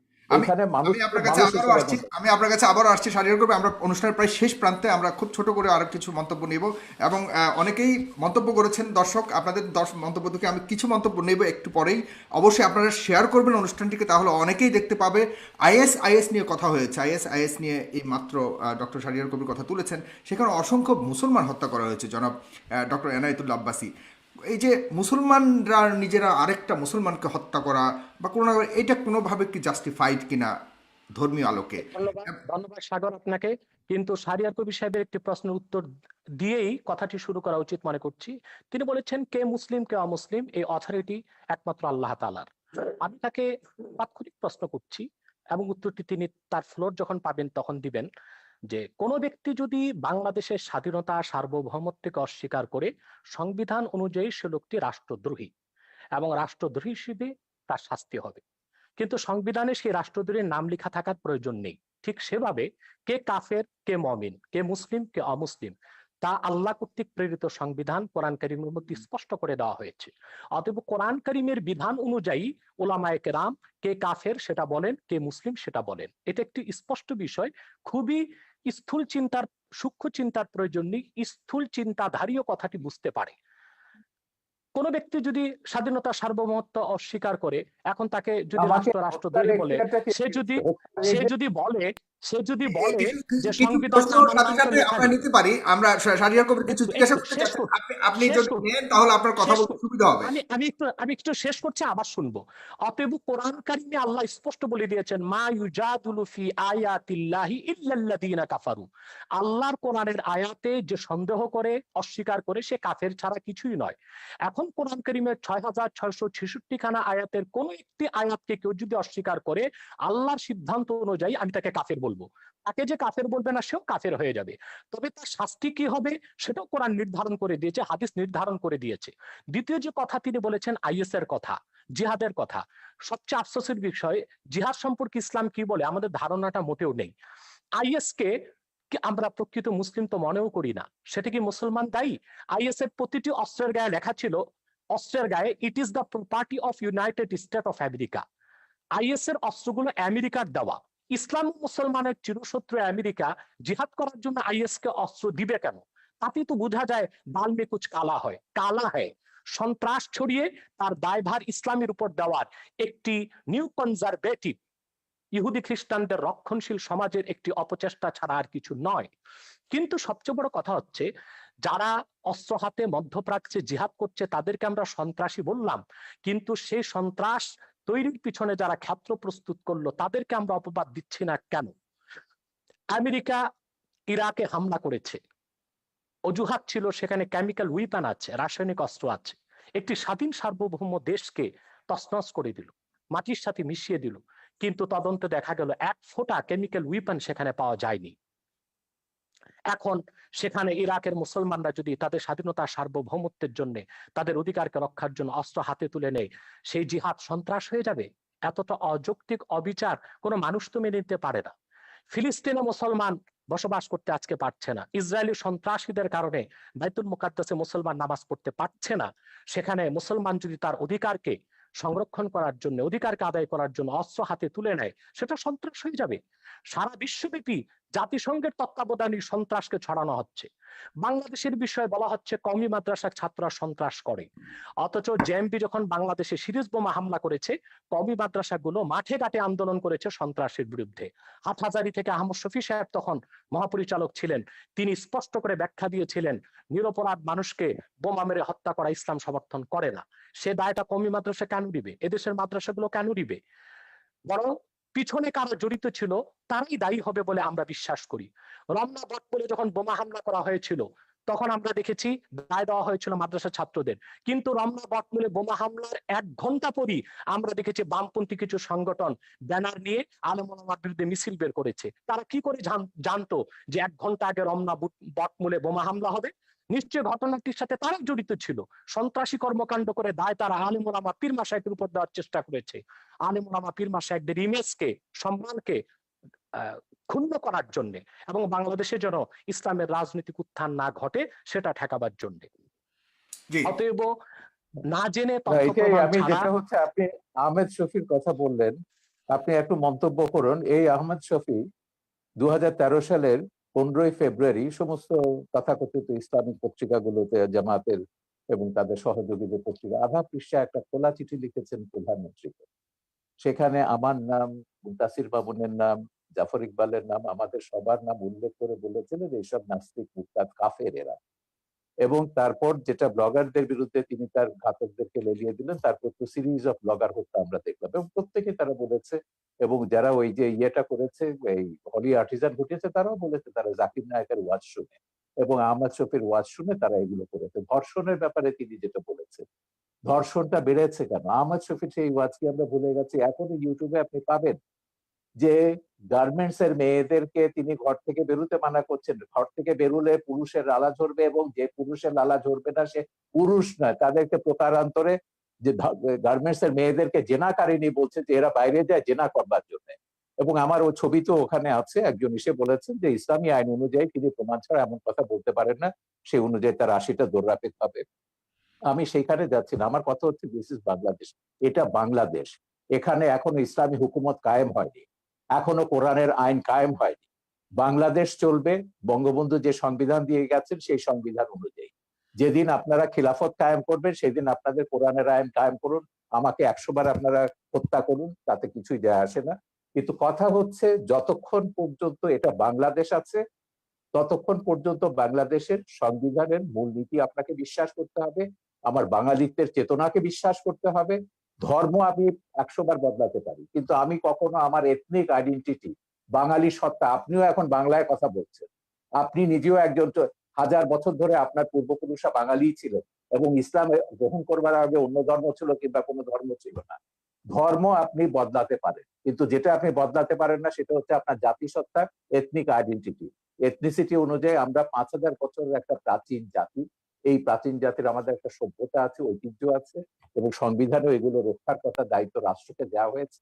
আমাদের ঐতিহ্য এগুলো আমাদের রক্ষা করতে হবে, তারপরে আমরা যে যা ধর্ম পালন করব।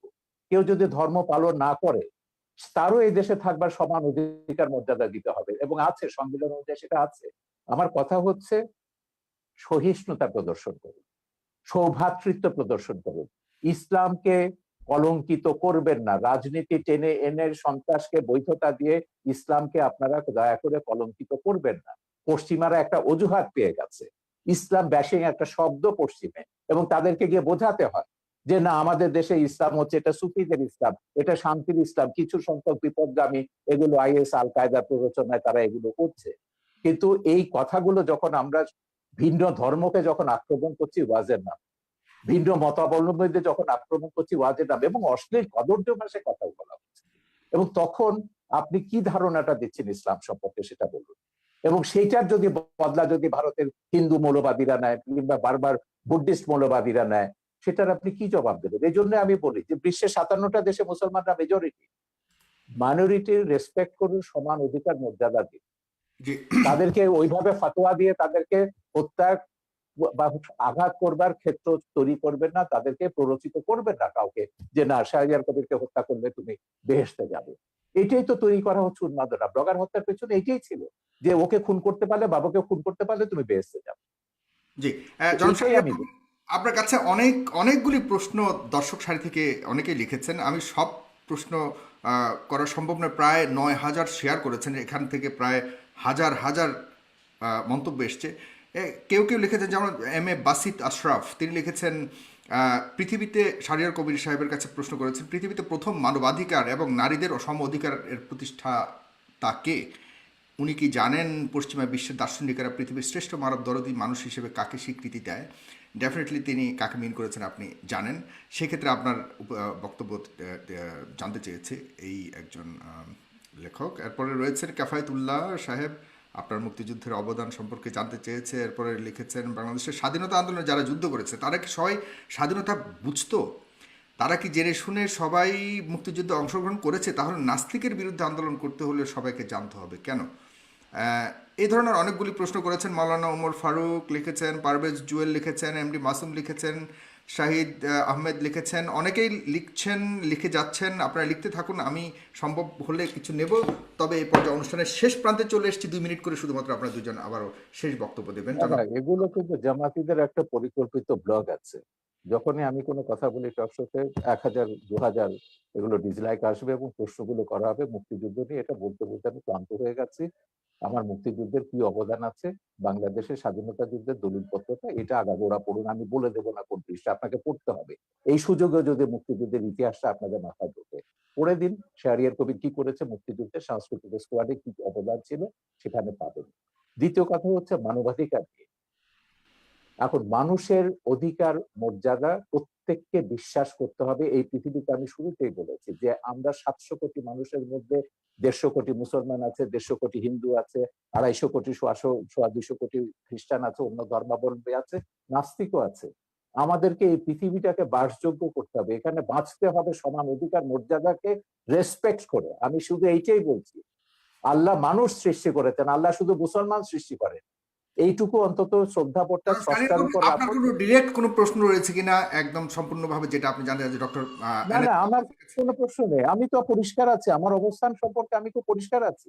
যারা বিভ্রান্ত তাদেরকে বলবো যে মানুষকে মানুষ হিসেবে মর্যাদা দিতে শিখুন। আল্লাহ বিচার করবেন কেয়ামতের পরে, কে দোজখে যাবে, কে বেহেশতে যাবে, কে কত পাপ করেছে, গুনাহ করেছে দুনিয়াতে। সেটাকে দুনিয়াতে আপনাকে এই যে জাগতিক শাস্তির যেটা হচ্ছে ব্লাসফেমির যে কনসেপ্ট, এটা ইসলামের কনসেপ্ট না। কোরআনে কোথাও ব্লাসফেমির জাগতিক শাস্তির বিধান নেই। আল্লাহ নিজে শাস্তি দেবেন তাদেরকে, ব্লাসফেমার্সকে। এখন সেইটাকে আপনি ইহুদি খ্রিস্টান আইনের দিকের থেকে এখানে ইমপ্লিমেন্ট করছেন, আল্লাহর অধিকার আপনি নিজের হাতে তুলে দিচ্ছেন। আমার কথা হচ্ছে বাংলাদেশে তো অন্য ধর্মের মানুষ আছে, 57টা দেশে মুসলমানরা মেজরিটি। এখন আমি যদি এখানে মেজরিটি রুল চাপাই, অন্যান্য দেশগুলোতে যখন তারা তাদের মেজরিটি রুল চাপাবে, সেই সব দেশের মুসলমানদের নির্যাতনের দায়িত্ব, ভারত বলুন, শ্রীলঙ্কা বলুন, কিংবা মায়ানমারের মুসলমানদের নির্যাতনের দায়িত্ব কিন্তু আমাদের মোল্লাদেরকে নিতে হবে। তারা যখন হিন্দুদের উপর, বৌদ্ধদের উপর নির্যাতন করবেন, রামুর মতো ঘটনা ঘটাবেন, নাসিরনগরের মতো ঘটনা ঘটাবেন, বা 2001 সালে নির্বাচনের সময়কার মতো ঘটনা ঘটাবেন। তো সেইটাই আমরা বলছি, আমাদের এখানে সব ধর্মের মানুষ সমান অধিকার মর্যাদা নিয়ে বাস করবে। সব ধর্মের মানুষ মুক্তিযুদ্ধে অংশ নিয়েছে। মুক্তিযুদ্ধে আমাদের কি স্লোগান ছিল, মুজিবনগর সরকারের পোস্টার দেখুন, বক্তৃতা দেখুন, নীতি নির্ধারকরা কি বলেছে, পরিষ্কার হয়ে গেছে। যুদ্ধের ভেতর দিয়ে আমাদেরকে আপনার কাছ থেকে জাস্ট 1 সেকেন্ড, 5 সেকেন্ড ভাস্কর্য নিয়ে আপনার বক্তব্য শুনতে চাই, যেটা অতি সম্প্রতি অনেক আলোচিত হয়েছে। যখন আমি মিশরে, তখন আমি মিশরে ছিল, মুসলিম ব্রাদারহুড যখন এটা নিয়ে একটা বিতর্ক, সালাফিরা বিতর্ক তুলেছিল, স্ফিংস থাকতে পারবে না। স্ফিংস এটা পৌত্তলিকতা এবং ভাস্কর্যতা। সেখানে একটা সুভেনির বিক্রি করতে, একজন সুভেনির বিক্রি এবং বেশ লম্বা দাড়িওয়ালা, চোপ্পা পরা, এই সাথে হুজুর টাইপের। আমি সুভেনি কিনতে বললাম, আমি তুমি ওহাবিরা সালাফিরা ওহাবি না, সালাফিরা সেখানে বলছে যে কি এটা তো হারাম ইসে। বলে দেখো এটা হচ্ছে আমাদের সংস্কৃতি। ধর্ম আর সংস্কৃতি এক জিনিস না। সংস্কৃতিটা হচ্ছে খ্রিস্টান মুসলমান নির্বিশেষে, এটা সবগুলো আমাদের সংস্কৃতির অন্তর্গত। সালাফিরা দাবি করেছিল, মুসলিম ব্রাদারহুড তখন ক্ষমতায় ছিল, তারা সেটা ভাঙেনি। তিনি যে বলছেন যেসব দেশ খেলাফতের দিকে যাচ্ছেন, বিশেষ করে তুরস্কের কথা তিনি উল্লেখ করলেন, হ্যাঁ তুরস্ক খেলাফতের কথা বলছে, একটা ভাস্কর্য ভেঙেছে, উল্টো তারা নাকি এখন বঙ্গবন্ধুর ভাস্কর্য বসাবে আঙ্কারাতে। এই হচ্ছে ইসলাম, যেটা এরদোয়ান তুরস্কে করছে। তুরস্কে আমি হযরত জালালউদ্দিন রুমির বিশাল ভাস্কর্য দেখেছি, অন্যান্য ইসলামিক সুফিদের ভাস্কর্য দেখেছি, ইরানে আমি সুফিদের ভাস্কর্য দেখেছি। তো ভাস্কর্যের সঙ্গে ইসলামের বিরোধ আছে, যেটা বলেন এটা সম্পূর্ণ রাজনৈতিক পক্ষপাতী। ভাস্কর্য সভ্যতার অংশ, ইতিহাসের অংশ, ইতিহাসের মহানায়ক সেটা ইসলামিক স্কলার আছেন, অন্যান্য আছেন, স্কলাররা আছেন। মিশরে যান, ইসলামিক স্কলার কেন, বুদ্ধিজীবীদের দেখবেন, সঙ্গীতকারদের দেখবেন।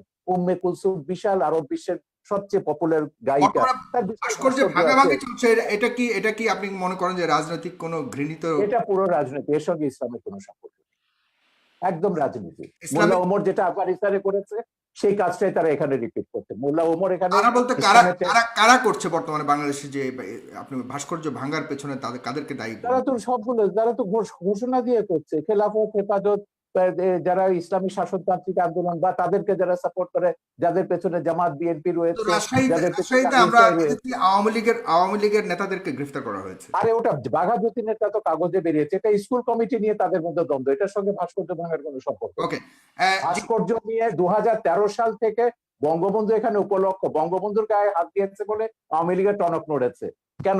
হেফাজতে 13 দফায় ভাস্কর্য ভাঙার কথা নেই, জামাত ইসলামী আগে ভাস্কর্য ভাঙার কথা বলেনি। হেফাজতে 13 দফায় যা আছে, কাদিয়ানীদের কাফের ঘোষণা থেকে শুরু করে ব্লাসফেমি এন্ড পানিশমেন্ট করা, সবগুলোই হচ্ছে জামাতের দফা। এখন এগুলোকে তিনি যতই পার্থক্য করুন না কেন, জামাতের সঙ্গে আমাদের পার্থক্য আছে, তিনি কিন্তু কাদিয়ানীদের কাফের ব্যাপারে জামাতের সঙ্গে একমত, ব্লাসফেমি আইন চালুর ব্যাপারে তিনি জামাতের সঙ্গে একমত, ভাস্কর্য ভাঙার ব্যাপারও আশা করি তিনি নিশ্চয়ই একমত হবেন ওদের সঙ্গে। তো এইটাই হচ্ছে মিলের জায়গাটা। আমি বলছি যে রাজনীতিতে যখনই আনবেন ইসলামকে বা কোনো ধর্মকে, তখনই ওই বার্মার মতন ঘটনা ঘটবে, ভারতের মতন ঘটনা ঘটবে, বাংলাদেশের মতন ঘটনা ঘটবে, পাকিস্তানের মতন ঘটনা ঘটবে। এতে করে কি বিশ্বে শান্তি আসবে বা কোনো দেশে আমরা কি শান্তিতে বাস করতে পারবো? আমার কথা হচ্ছে আমরা সবাই শান্তিতে বাস করতে চাই। এই প্রশ্নটা আমাদের সবারও জনাব ডক্টর এনায়েতুল্লাহ আব্বাসী, আপনি শেষ কথা বলবেন আজকের অনুষ্ঠানের, এবং আপনার কাছে প্রশ্ন অনেকেই করেছে, কিন্তু আমি অনেকের প্রশ্ন নিতে পারছি না, শেষ প্রান্তে চলে এসেছি। মাননীয় আইজিপি মহোদয় বলেছেন যে বাংলাদেশ মৌলবাদী দেশ নয়। আপনারা কার ইশারায় কোন এজেন্ডা বাস্তবায়নের জন্য দেশটাকে মৌলবাদী চরিত্রের তকমা আটানোর চেষ্টা করছেন? আমরা তো আরব সহ বিভিন্ন রাষ্ট্র দেখি না জঙ্গি মিছিল করতে, জঙ্গি মিছিলের কথা বলেছে, কিন্তু আপনারা আমাদের কথায় কথায় আমাদের দেশে জঙ্গি মিছিল করেন। তাহলে দেশটিকে জঙ্গিবাদের দিকে ঠেলে দিচ্ছেন কিনা, কারো উদ্দেশ্য হাসিল করতে চাচ্ছেন কিনা? এবং ফ্রান্সের কথা বলেছেন তিনি, পাশাপাশি তিনি বলেছেন যে এদেশে ইসলাম প্রচার করেছিলেন সুফি সাধকরা, তারা কিন্তু কখনোই তরবারি প্রয়োগের মাধ্যমে ইসলাম প্রচার করেনি। আপনারা কেন এখন এমন উস্ফলন দেখাচ্ছেন? এটা কেন, বা এ ব্যাপারে উনি প্রশ্ন করেছেন আপনাদের আলেম সমাজের। ধন্যবাদ সাগর। প্রথমে শাহরিয়ার কবির সাহেবকে বলবো যে তিনি জামাত ফোবিয়াতে ভুগতেছেন, সব জায়গায় জামাতের গন্ধ পান তিনি, এটা ঠিক নয়। আমি আবারও বলছি, এদেশের মূলধারার আলেম ওলামার সাথে জামাতের কোনো সম্পর্ক নেই, যদিও বা একটি বিরাট জনগোষ্ঠী জামাতের অনুসরণ করছে। কাদিয়ানীরা নিঃসন্দেহে অমুসলিম এবং কাফের, এটা পৃথিবীর সকল মুসলমানের মত, কোরআনের মত, সুন্নাহর মত, ইজমায় উম্মতের মত। তারা কাফের এবং অমুসলিম, তাদেরকে যারা এটা কাফের বলবে না মওদুদির তারাও প্রথম কাফের। লেখা, কাদিয়ানী না, মাসালাটা এটা মওদুদির লেখা। ভুল, আপনি জানেন না এটা, কাদিয়ানী আপনি মাসালা কি জানেন না। মওদুদি লেখেননি? কাদিয়ানী মাসালা মওদুদি, মওদুদি। আমি বলছি, প্রথম কাদিয়ানীদের বিরুদ্ধে আন্দোলনের ডাক দিয়েছেন আল্লামা ইউসুফ বিন নুরি রহমতুল্লাহ, কারাচি ইউসুফ বিন নূর মাদ্রাসার যিনি মুহতামিম ছিলেন। আন্দোলনে পুরোধা নেতৃত্ব দিয়েছেন আমার ওস্তাদ মোহতারাম আল্লামা তাকি উসমানী এবং মুফতি শফি রহমতুল্লাহ। সাথে আন্দোলনে যোগ দিয়েছিল আবুল আলা মওদুদি এবং তার লোকজন। বরং পাকিস্তানের সকল ঘরানার মুসলিমরাই কাদিয়ানী বিরোধী আন্দোলনে অংশগ্রহণ করেছিল। দ্বিতীয় যে এবং ওই কথাটি, মামলায় কিন্তু আমি মওদুদির মৃত্যুদণ্ড হয়েছিল, আর কারণ না, মওদুদির মৃত্যুদণ্ড হয়েছিল ওই মামলাতে, যেটা সৌদি বাদশার অনুরোধে প্রত্যাহার করা। সেটা মৃত্যুদণ্ড কার হলো সেটা হয়তোবা পাকিস্তান সরকারের রাজনৈতিক কোনো প্রতিহিংসা ছিল মওদুদির উপর, সেজন্য মওদুদিকে মামলা দেবার চেষ্টা করেছে। আর যেহেতু অন্যান্য নেতৃবৃন্দ রাজনীতিতে জড়িত ছিলেন না, তাদেরকে মামলা দেবার সুযোগ হয়নি, এটা একটি কারণ হতে পারে। দ্বিতীয় যে বিষয়টি বললেন, ব্লগারদের বিষয়। ব্লগারদেরকে কারা হত্যা করেছে তাদেরকে আপনারা দায়ী করলেন, কিন্তু ব্লগারদেরকে বাক স্বাধীনতার দোহাই দিয়ে, মুক্ত চিন্তা লালন করার দোহাই দিয়ে ইসলাম এবং ইসলামের মূলনীতির বিরুদ্ধে অকথ্য ভাষায় গালিগালাজ বিষোদগার তারা যে করলো, তখন রাষ্ট্রীয়ভাবে তাদেরকে কেন বাধা দেওয়া হয়নি? যদি তাদেরকে রাষ্ট্রীয়ভাবে বাধা দেওয়া হতো, ধর্মনিরপেক্ষতার যদি একটি সংজ্ঞা এটাও হয় সকল ধর্মের অধিকার রক্ষা করা, তাহলে আপনি ইসলামের অধিকার রক্ষা করবেন না? এটা কেমন ধর্মনিরপেক্ষতা? আপনার আপনার তো উচিত ছিল 57 ধারায় সব ব্লগারদেরকে গ্রেফতার করা হয়েছে। আপনার ব্লগারদেরকে হত্যার আগে কাউকে গ্রেফতার করা হয় নাই। যখন সরকার দেখেছে একটি ব্লগার বাংলাদেশে আর বেঁচে থাকবে না, তখন ব্লগারদের নিরাপত্তার জন্য তাদেরকে গ্রেফতার করা হয়েছে। কিন্তু যদি ব্লাসফেমি আইন বাংলাদেশে থাকতোই, তাহলে তো ব্লগারদের এই সুযোগ হতো না, তাহলে কারো তো হাতে অস্ত্র নেবার প্রয়োজন হতো না। তৃতীয় যে বিষয়টি আপনি বলেছেন, সুফিবাদের মাধ্যমে ইসলাম এসেছে, এবং আইজিপির যে প্রশ্ন এসেছে, আইজিপি মহোদয় এর কথা থেকে তো স্পষ্ট বোঝা যাচ্ছে তিনি ইসলামের প্রতি অত্যন্ত শ্রদ্ধাশীল, হয়তো বা মিস আন্ডারস্ট্যান্ডিং আছে তার। সেটা হচ্ছে, তরবারির জোরে ইসলাম আসে নাই, কিন্তু ইসলাম প্রতিষ্ঠায় তরবারি ব্যবহার হয়েছে। তরবারির জোরে ইসলাম প্রতিষ্ঠিত হওয়া এক জিনিস, আর ইসলাম প্রতিষ্ঠায় তরবারি ব্যবহার আরেক জিনিস। ইসলাম যে জিহাদ দিয়েছে তা অনেকটাই ডিফেন্সিভ, অফেন্সিভ নয়। যখন ইসলাম প্রতিষ্ঠার ক্ষেত্রে অমুসলিম শক্তি অন্যায়ভাবে হামলা করেছে, আক্রমণ করেছে, তখনই তরবারির ব্যবহার করতে হয়েছে। এমনকি এই ক্ষেত্রে আমি উদাহরণ দিব মঈনুদ্দিন চিশতি রহমতুল্লাহ। তিনি যখন আজমিরে আসলেন, ইসলামের শাশ্বত বিধান, ইসলামের উদারতার মাধ্যমে ইসলামের দাওয়াত দিলেন, বারবার তাকে আঘাত করেছে সে পৃথ্বীরাজ। তখন ইসলামকে সুসংহত করতে যে মোহাম্মদ ঘড়িকে তিনি আহ্বান করেছেন। তরবারির জোরে তিনি ইসলাম প্রতিষ্ঠিত করেননি, তবে ইসলাম প্রতিষ্ঠার ক্ষেত্রে তরবারির ব্যবহার হয়েছে, সেটা একটা ভিন্ন জিনিস। চতুর্থ যে বিষয়টি তিনি বলেছেন, সন্ত্রাস। সন্ত্রাস তো আমাদের দেশে অনেক রকম সন্ত্রাস হচ্ছে। যারা কলমের মাধ্যমে দুর্নীতি করে হাজার হাজার কোটি টাকা বিদেশ পাচার করছে, তারাও তো সন্ত্রাসী, কলম সন্ত্রাসী তারা। যারা বাংলাদেশে বন জঙ্গল উজাড় করে গাছপালা সবকিছু বিক্রি করে খেয়ে ফেলছে, তারা পরিবেশ সন্ত্রাসী। অনেক রকম সন্ত্রাসী আমাদের বাংলাদেশে আছে। কিন্তু আমাদের দেশে যে অস্ত্র সন্ত্রাসীর কথা বলছেন, এটা জুজুর ভয়। আসলে বাংলাদেশে কোনো সশস্ত্র জিহাদি সংগঠনের অস্তিত্বই নেই। জেএমবি বলে যেটা ছিল, সেটা অনেক তদন্তের বিষয়, সেটার সাথে মূলধারার ইসলামপন্থী ও মাদ্রাসার ছাত্রদের কোনো সম্পর্ক নেই। হোলি আর্টিজারে আমরা দেখেছি যারা সন্ত্রাসী হামলা করেছে বলা হচ্ছে, তারা কেউ মাদ্রাসার ছাত্র ছিল না, তারা ইংলিশ মিডিয়ামের ছাত্র ছিল। যদিও বা তারা বলেছে জাকের নায়কের কথায় তারা উদ্বুদ্ধ হয়েছে। আমি ওপেন চ্যালেঞ্জ করব, জাকের নায়কের এমন একটি বক্তব্য কেউ দেখাতে পারবে না যেখানে তিনি সশস্ত্র, যেখানে তিনি সন্ত্রাসকে উস্কে দিয়েছেন। জাকির নায়কের কোন একটি বক্তব্যে এটা দেখানো যাবে না। মূলত এটা ছিল একটি প্রি প্ল্যান প্রোগ্রাম। জাকির নায়কের বক্তব্য বন্ধ করা, ভারত থেকে তাকে বিতাড়িত করার জন্য এটা একটি সাজানো নাটক ছিল, এবং তাতেও আমাদের বাংলাদেশের কোনো মাদ্রাসার ছাত্র শিক্ষক জড়িত ছিল না, ইংলিশ মিডিয়ামের ছাত্ররা জড়িত ছিল। অতএব কথায় কথায় সন্ত্রাসের দায়ভার এদেশের আলেম ওলামা পীর মাশায়েখ ও মাদ্রাসা ছাত্রদের উপর দেওয়া, এটা অবিচার ছাড়া আর কিছুই নয়। এটা প্রত্যক্ষ বা পরোক্ষ যেভাবেই হোক ইসলাম বিদ্বেষ ছাড়া আর কিছু নয়। শিক্ষা ব্যবস্থায় আজকে ধর্মনিরপেক্ষতার প্রভাব বাড়ানো হয়েছে। সেখানে বাংলাদেশের শিক্ষা ব্যবস্থায় যে ধর্মনিরপেক্ষতার প্রভাব আসতেছে, সেটাকে আমরা দেখতেছি ধর্মহীনতা। ইসলামের মূল আকীদা বিরোধী অনেক শিক্ষা আমাদের শিক্ষা ব্যবস্থায় ঢুকানো হয়েছে। যেমন নবম থেকে মাস্টার্স পর্যন্ত প্রাণীবিজ্ঞান, জুলজিতে দ্য থিওরি অফ এভোলিউশন, ডারউইনের বিবর্তনবাদকে ঢুকানো হয়েছে বাংলাদেশে। অথচ সারা দুনিয়ার বিজ্ঞানীগণ একমত হয়েছে, the theory of evolution is not a scientific fact, it is nothing but hypothesis of Darwin. বিবর্তনবাদ এটা বৈজ্ঞানিক কোনো প্রমাণিত বিষয় নয়, এটা হচ্ছে ডারউইনের একটি মন গড়া মতবাদ। অথচ তা আমাদের শিক্ষা ব্যবস্থায় ঢুকানো হয়েছে। যারাই বিবর্তনবাদ করবে, পরকালে তারা অবিশ্বাসী হবে, ইসলাম থেকে তারা দূরে সরে যাবে। অত্যন্ত কৌশলে ধর্মনিরপেক্ষতা যে সংজ্ঞাতেই আমাদের দেশে বলা হোক, বঙ্গবন্ধু যে সংজ্ঞায় ধর্মনিরপেক্ষতার কথা বলেছিলেন, আজ ধর্মনিরপেক্ষতার ধ্বজাধারীরা বঙ্গবন্ধু সেই আদর্শে নেই। তারা ধর্মনিরপেক্ষতাকে ধর্মহীনতার দিকে নিয়ে যাচ্ছে। অতএব যদি প্রকৃত অর্থেই বঙ্গবন্ধুর ধর্মনিরপেক্ষতাকে সংবিধানে প্রতিষ্ঠিত করা হয়, সেটা ধর্মহীনতা নয়, বরং তার নাম পরিবর্তন করে এমন একটি নাম দেওয়া দরকার যেটার সাথে ধর্মনিরপেক্ষতার কোনো সম্পর্ক প্রমাণিত হবে না। ধন্যবাদ সাগর ধর্ম আপনাকে। নিরপেক্ষতা বঙ্গবন্ধুর দেয়া নাম। সেকুলারিজম বাংলা তর্জমা তিনি ধর্ম নিরপেক্ষতায় করেছেন। রাষ্ট্র ধর্মের ব্যাপারে নিরপেক্ষ থাকবে, সব নাগরিক সমান অধিকার মর্যাদা ভোগ করবে, এটাই হচ্ছে বঙ্গবন্ধু ধর্ম নিরপেক্ষতার সার কথা। প্রত্যেক নাগরিক তার নিজের ধর্ম পালন করবে, জি, ধর্ম পালনের স্বাধীনতা থাকবে, কিন্তু আপনি আপনার বঙ্গবন্ধু ধর্ম আরেকজনের উপর জোর করে চাপাতে পারবেন না, না, আরেকজনকে হত্যার প্ররোচনা দিতে পারবেন না। বাংলাদেশে কোন মুসলিম চিন্তাবিদ ইসলাম ধর্মকে অন্যের উপর চাপিয়ে দেবার চেষ্টা করেননি, এর কোন নজির ওয়াজগুলো আপনারা দেখেন, দেখাতে পারবেন না। না না, ওয়াজ বা আমি প্রত্যেকটা নিজে ওয়াজে ওয়াজ তারা করি, আপনি আপনি ওয়াজ শুনেছেন না আওয়াজ শুনেছেন আমি জানি না। কোরআন সুন্নাহ বিরোধী যেটা হয় সেটা ওয়াজ নয়, সেটা আওয়াজ। বাংলাদেশে অনেক নিম্নমানের বক্তব্য বের হয়ে গিয়েছে, যারা গলাবাজির মাধ্যমে ওয়াজ করতেছে, সেটাকে আমরা ওয়াজ বলি না, সেটাকে আমরা আওয়াজ বলি। তাদের আচ্ছা, বক্তব্য দেলোয়ার অথেন্টিক হোসেন নয়। সাইদির ওয়াজকেও আপনি ওয়াজ বলবেন না? সাইদি আপনি সাহেব কি তো দেলোয়ার, দীর্ঘদিন যাবৎ ময়দানে নেই। তার উনি তো তার ওয়াজ দীর্ঘদিন যাবৎ কিন্তু ময়দানে ইউটিউবে নেই। আছে, তার বহু ওয়াজ ইউটিউবে আছে, আমার ছবিতেও আছে। বলুন তিনি একজন প্রকৃত ওয়াজকারী কিনা। তিনি বলেছেন যে অন্য ধর্মের মানুষকে হত্যা করতে, তিনি এটা আমি বলেছেন যদি কোনো বক্তব্যে। আমি যদি দেখাতে পারি আমি তার এক বক্তব্য আমার শুনেছি, তিনি ছবিতে, আমি আমার আমি ছবিতে নিজে যেটা দেখেছি।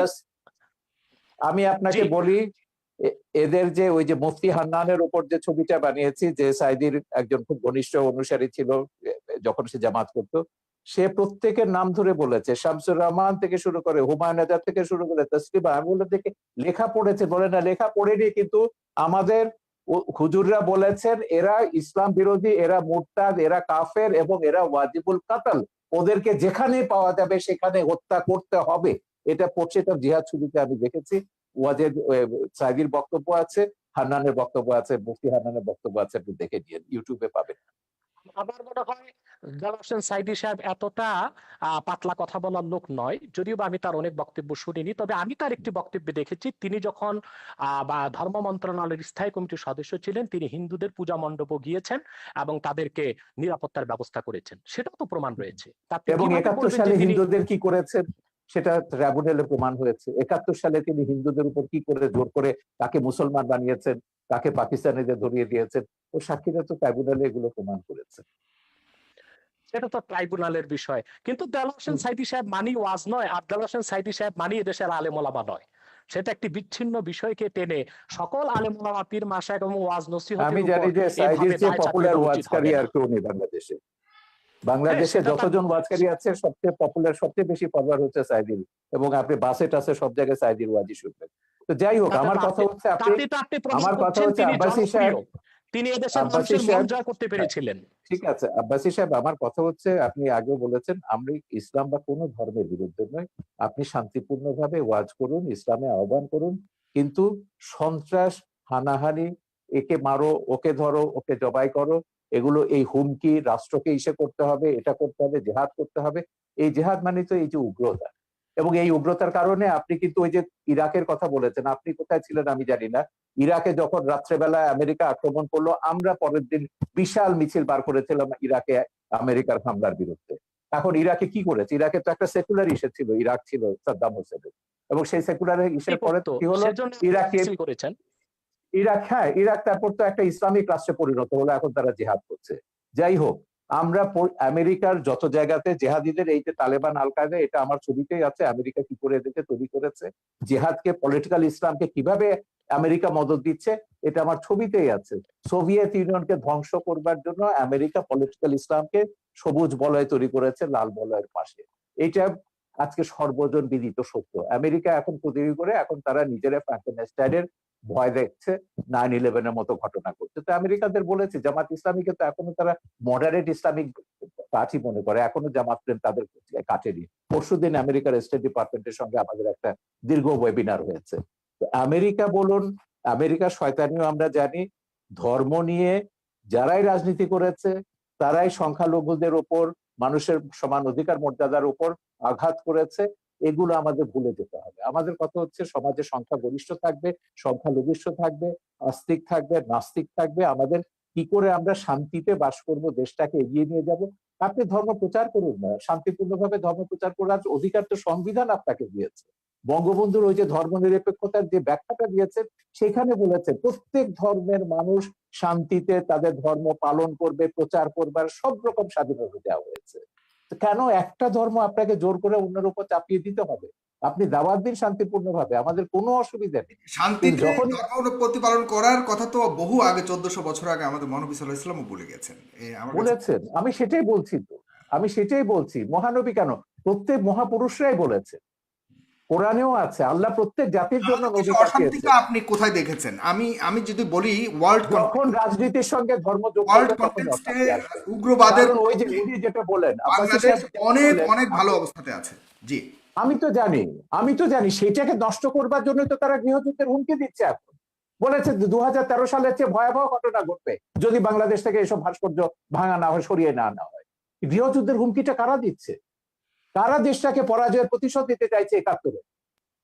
তো আপনি 71-এর পরাজয়ের প্রতিশোধ এখন নেবেন বাংলাদেশকে বললে ওমরের আফগানিস্তান বানিয়ে, আর আমরা চুপচাপ বসে বসে দেখবো? সেজন্য আমরা সরকারকে বলেছি, না, সময় এসেছে, কঠোর ব্যবস্থা নিতে হবে। এই দেশে ধর্মের নামে কোনো সন্ত্রাস অনুমোদন করা যাবে না, সেটা যে কোনো ধর্মের নামে। জি, জনাব আব্বাস সাহেব। জি, জনাব সাগর সাহেব, উনি যে কথা বলেছেন যে আসলে ওনারা যে ধর্মনিরপেক্ষ এবং অসাম্প্রদায়িক রাষ্ট্র চান, পৃথিবীর পৃথিবীর কোন রাষ্ট্রে সেই কল্পিত ধর্মনিরপেক্ষ রাষ্ট্র বাস্তবে নেই, অসাম্প্রদায়িক রাষ্ট্র নেই। সকল এবং অসাম্প্রদায়িকতা আপনাদের খিলাফত পৃথিবীর এবং কোথাও নেই, আছে, আমি খেলাফত দেখাচ্ছি, কোথাও আমি নেই। দেখাচ্ছি, আমি দেখাচ্ছি, আমি দেখাচ্ছি, খোলাফায়ে আমি রাশিদিনে দেখাচ্ছি, প্রমাণ হয়ে আমি গেছে যে দেখাচ্ছি, 3 জন আমি খলিফাকে আপনারা দেখাচ্ছি। হত্যা করেছে, শেষ করি, 3 জন আমি খলিফাকে আপনার কথা বলার সময় কথা মুসলমানরা বলি নাই, হত্যা করেছে। সেটাই বলছি, আমি সেটা বলছি, সেই কল্পিত ধর্মনিরপেক্ষ রাষ্ট্র, কল্পিত অসাম্প্রদায়িক রাষ্ট্র পৃথিবীর কোথাও নেই। যদি ধর্মনিরপেক্ষতা অর্থ এটাই হয় সকল ধর্মের অধিকার রক্ষা, তো বাংলাদেশে ব্লগাররা যখন তখন ইসলাম বিরোধিতা করে, সেটা ইসলামের অধিকারকে ক্ষুণ্ণ করা হয়, তখন ধর্মনিরপেক্ষতা কোথায় থাকে? ব্লগাররা বাক স্বাধীনতার নামে আল্লাহ রসুল মোহাম্মদ সাল্লাল্লাহু আলাইহি সাল্লামের আরশচুম্বী মর্যাদার বিরুদ্ধে বক্তব্য দেয়, তখন ধর্মনিরপেক্ষতার কনসেপ্ট কোথায় থাকে? অতএব ধর্মনিরপেক্ষতা যারা বাংলাদেশে করতে চায় তাদের উদ্দেশ্য হচ্ছে ইসলামকে ঠেকানো, এছাড়া আর কিছুই নয়। দ্বিতীয়, তিনি খেলাফত রাষ্ট্রের কথা বলেছেন। খেলাফতের কথা, খেলাফত হচ্ছে কি? খেলাফত হচ্ছে তানফিজু আহকামিল্লাহি আজ্জা ওয়া জাল্লা, ভূপৃষ্ঠে আল্লাহর বিধানকে প্রতিষ্ঠিত করা। আমি বলবো, যদিও আরবে রাজতন্ত্র প্রচলিত আছে, কিন্তু তা সম্পূর্ণ খেলাফত ভিত্তিক চলছে দেশ।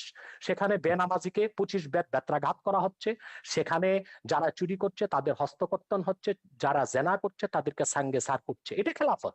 যদিও নামে তা মুলুকিয়াত বা রাজতন্ত্র, যদিও সেটা রাজতন্ত্র, কিন্তু সেখানে খেলাফত আছে এবং খেলাফতের সব সুযোগ সুবিধা আরবের লোকজন গ্রহণ করছে। এবং আমরা দেখতে পাচ্ছি, সেখানে আমরা দেখতে পাচ্ছি দাম্মামে, জেদ্দাতে প্রচুর মুসলিম খ্রিস্টান আছে, তাদেরকে আলাদা জায়গায় তাদের ধর্মকর্ম পালনেরও ব্যবস্থা দেওয়া হয়েছে। একটি খেলাফত রাষ্ট্রের সমস্ত সুযোগ সুবিধা প্রতিষ্ঠিত আছে আমরা দেখতে পাচ্ছি আরবে। অতএব দ্বিতীয় আরেকটি বিষয়, খেলাফতের অনেকগুলো ধারা আছে। পীর মুরিদের মাধ্যমে ইসলামের যে দাওয়াত পৃথিবীতে ছড়ানো হচ্ছে, সেটাও খেলাফতের একটা অংশ। এবং খেলাফতের আরেকটা অংশ হচ্ছে দিনের উপর অটল অবিচল থাকা। অধিকাংশ মুসলমান দিনের উপর অটল অবিচল থেকে জীবনযাপন করছে। রাষ্ট্রীয়ভাবে খেলাফত প্রতিষ্ঠা, সেটা মাত্র 100 বছর যাবৎ পৃথিবীতে নেই। 96 বছর আগে অবসান ঘটেছে। অতি দ্রুত মুসলিম রাষ্ট্রগুলো আবার খেলাফত ব্যবস্থায় ফিরে যাবে।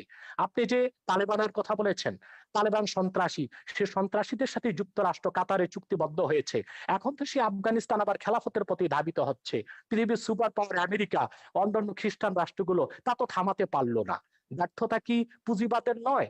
পৃথিবীব্যাপী সন্ত্রাসকে উস্কে দিচ্ছে পুঁজিবাদ, আর সেটার একমাত্র উদ্দেশ্য হচ্ছে ইসলামের রাজনৈতিক উত্থানকে ঠেকানো ছাড়া আর কিছু নয়। আর আমি অনুরোধ করব বাংলাদেশের বুদ্ধিজীবী সমাজকে, ইসলামকে বিভিন্ন নামে আপনারা অভিহিত করবেন না। রেডিক্যাল ইসলাম, মডারেট ইসলাম, এই নামগুলো ইসলামের ক্ষেত্রে আপনি প্রযোজ্য তো নয়। বলছেন ইসলাম মওদুদির একটি। আকিদাকে আপনারা ইসলাম বিরোধী মনে করেন, মওদুদির সেজন্য অনুসারীদেরকে সেটাকে আপনি ইসলাম বলবেন মুসলমান। কেন? সেটাকে ইসলাম বলবেন কেন? ইসলাম তো সেটাই, ওইটাই তো যেটা আমি আল্লাহ বলছি। দিয়েছেন, আপনি সেটা তো সেটাই। মওদুদিকে, আপনি নাম আপনি দিবেন কেন? আপনি সেটাকে নাম দেওয়া জামাতকে যাবে না। মুসলমান বলবেন না, ইসলাম আপনি ইসলাম জামাতকে ইসলামের মুসলমান বলবেন না, জামাতও আপনাকে মুসলমান মনে করে না। এই বিরোধের মীমাংসা রাষ্ট্র কেন নেবে? আপনাদের এই না না বিরোধের না মীমাংসায় না আমি কেন যাব? না না, আমি এটা রাষ্ট্র বলছি এখানে না যেতে তাদেরকে পারে না। মুসলমান মনে করি না, এটা বলা হচ্ছে না, কিন্তু তারা যে ইসলামের ব্যাখ্যা দিবে সেটাই ইসলাম, এটা আমি স্বীকার করব না। না না, এটা ইসলাম তো হাফেজি সেটাই হুজুর যেটা থেকে শুরু আল্লাহ করে, দিয়েছেন। ইসলাম হাফেজি তো হুজুর সেটাই থেকে যেটা শুরু আল্লাহ করে দিয়েছেন। 72টা ওলামায়ে কেরাম তারা বলেছেন মওদুদির অনুসারীদের পেছনে নামাজ পড়া হারাম। এগুলো ফতোয়া আমরা দেখেছি, মওদুদির বিরুদ্ধে ফতোয়া দেখেছি, মওদুদির পক্ষেও দেখেছি। এই বিতর্কে রাষ্ট্রকে জড়াবেন না, এটা আলেমরা নিজেরা নিজেদের মধ্যে ফয়সালা করুন। জি। আমরা এই বিতর্কটা রাষ্ট্রের মধ্যে আনতে চাই। আমরা অনুষ্ঠানের প্রায় শেষ প্রান্তে চলে এসেছি, শুধুমাত্র শেষ করতে হবে, আমার যেতে হবে সকল ভাই। এক সেকেন্ডে 1 শুধু ঘন্টা প্রোগ্রাম আপনার। মন্তব্য করবেন জনাব এনায়েতুল্লাহ আব্বাসী, যে ভাস্কর্য বিতর্কে অনেকটাই আপনারা পিছিয়েছেন, অনেকে মনে করছেন আপনাদের হয়তো কিছুটা প্রাপ্তি যোগ হয়েছে, সেক্ষেত্রে এই পিছিয়ে আসাটাকে ধর্ম অনুভূতির মলাটে শুধুই প্রাপ্তি আর স্বার্থের রাজনীতি কিনা? চমৎকার প্রশ্ন করেছেন। আপনার উত্তরটি আমি দিচ্ছি। প্রথমে বলছি যে আমরা আহ, ইসলামের ব্যাখ্যা কোনো ব্যক্তি থেকে নিব না। আমরা ইসলামের ব্যাখ্যা নিব কোরআন থেকে, হাদিস থেকে এবং আইম্মায়ে মুজতাহিদিন থেকে, সালফে সালিহিন থেকে।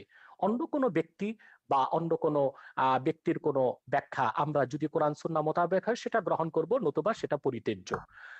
যে কথাটি বলছেন আপনি ভাস্কর্যের ব্যাপারে, যে ভাস্কর্যের ব্যাপারে আমার আন্দোলনটা ছিল অরাজনৈতিক বিরুদ্ধে, আর অনেকে করেছেন রাজনৈতিক ভাবে। পথে ঘাটে যারা করেছেন আন্দোলন বলতে কাকে করেছেন, বোঝাচ্ছেন? যে যারা হেফাজতের নেতৃবৃন্দ বা অন্য যারা করেছেন, তারা যেহেতু রাজনৈতিক দল তাদের, সেজন্য তারা রাজনৈতিক ভাবে করেছেন। আর অরাজনৈতিক ভাবে আমরা আমাদের অবস্থান থেকে ভাস্কর্যের ব্যাপারে ইসলামের সুস্পষ্ট ব্যাখ্যা তুলে ধরেছি, যে ভাস্কর্য মিশরে আছে, তুরস্কে আছে, এগুলো কোনো দলিল নয়। কোরআন সুন্নাহ মোতাবেক ভাস্কর্য ইসলামে নিষিদ্ধ। অতএব রাষ্ট্রীয় পৃষ্ঠপোষকতায় তা যদি হয়, তাহলে বৃহত্তম মুসলমানদের অনুভূতিতে আঘাত লাগবে।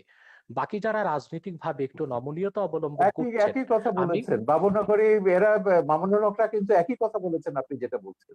আমি একটু আমার শেষ সঙ্গে করি টকশোতে আমি মামুনুল হক একই কথা বলছেন। আমি একটু শেষ করি।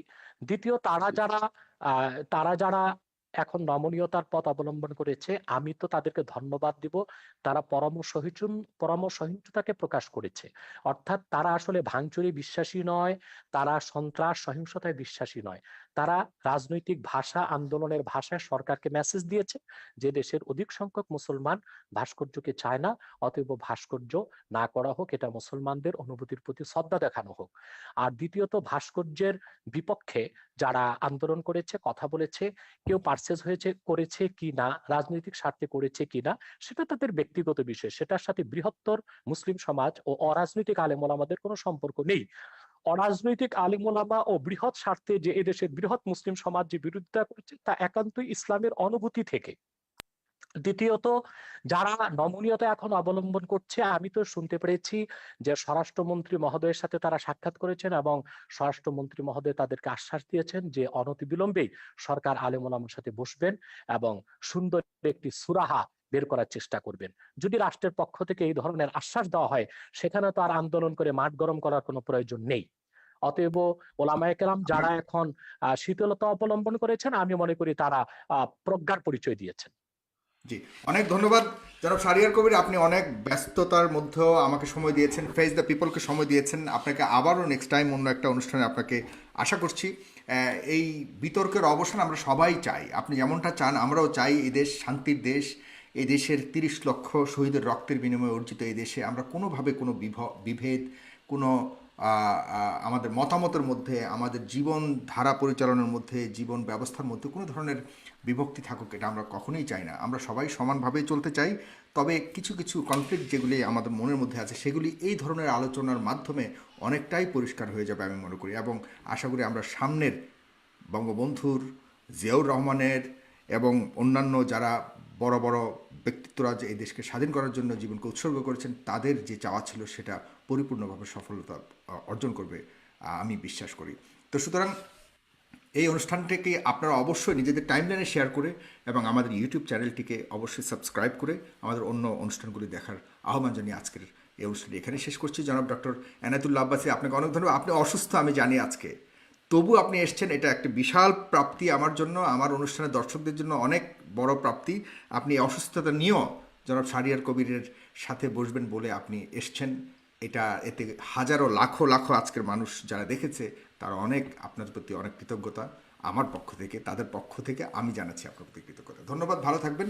শাহরিয়ার কবির, জনাব শাহরিয়ার কবির ভালো থাকবেন, সুস্থ থাকবেন। ডক্টর এনায়েতুল্লাহ আব্বাসী সুস্থ থাকবেন। খুদা হাফেজ। ধন্যবাদ।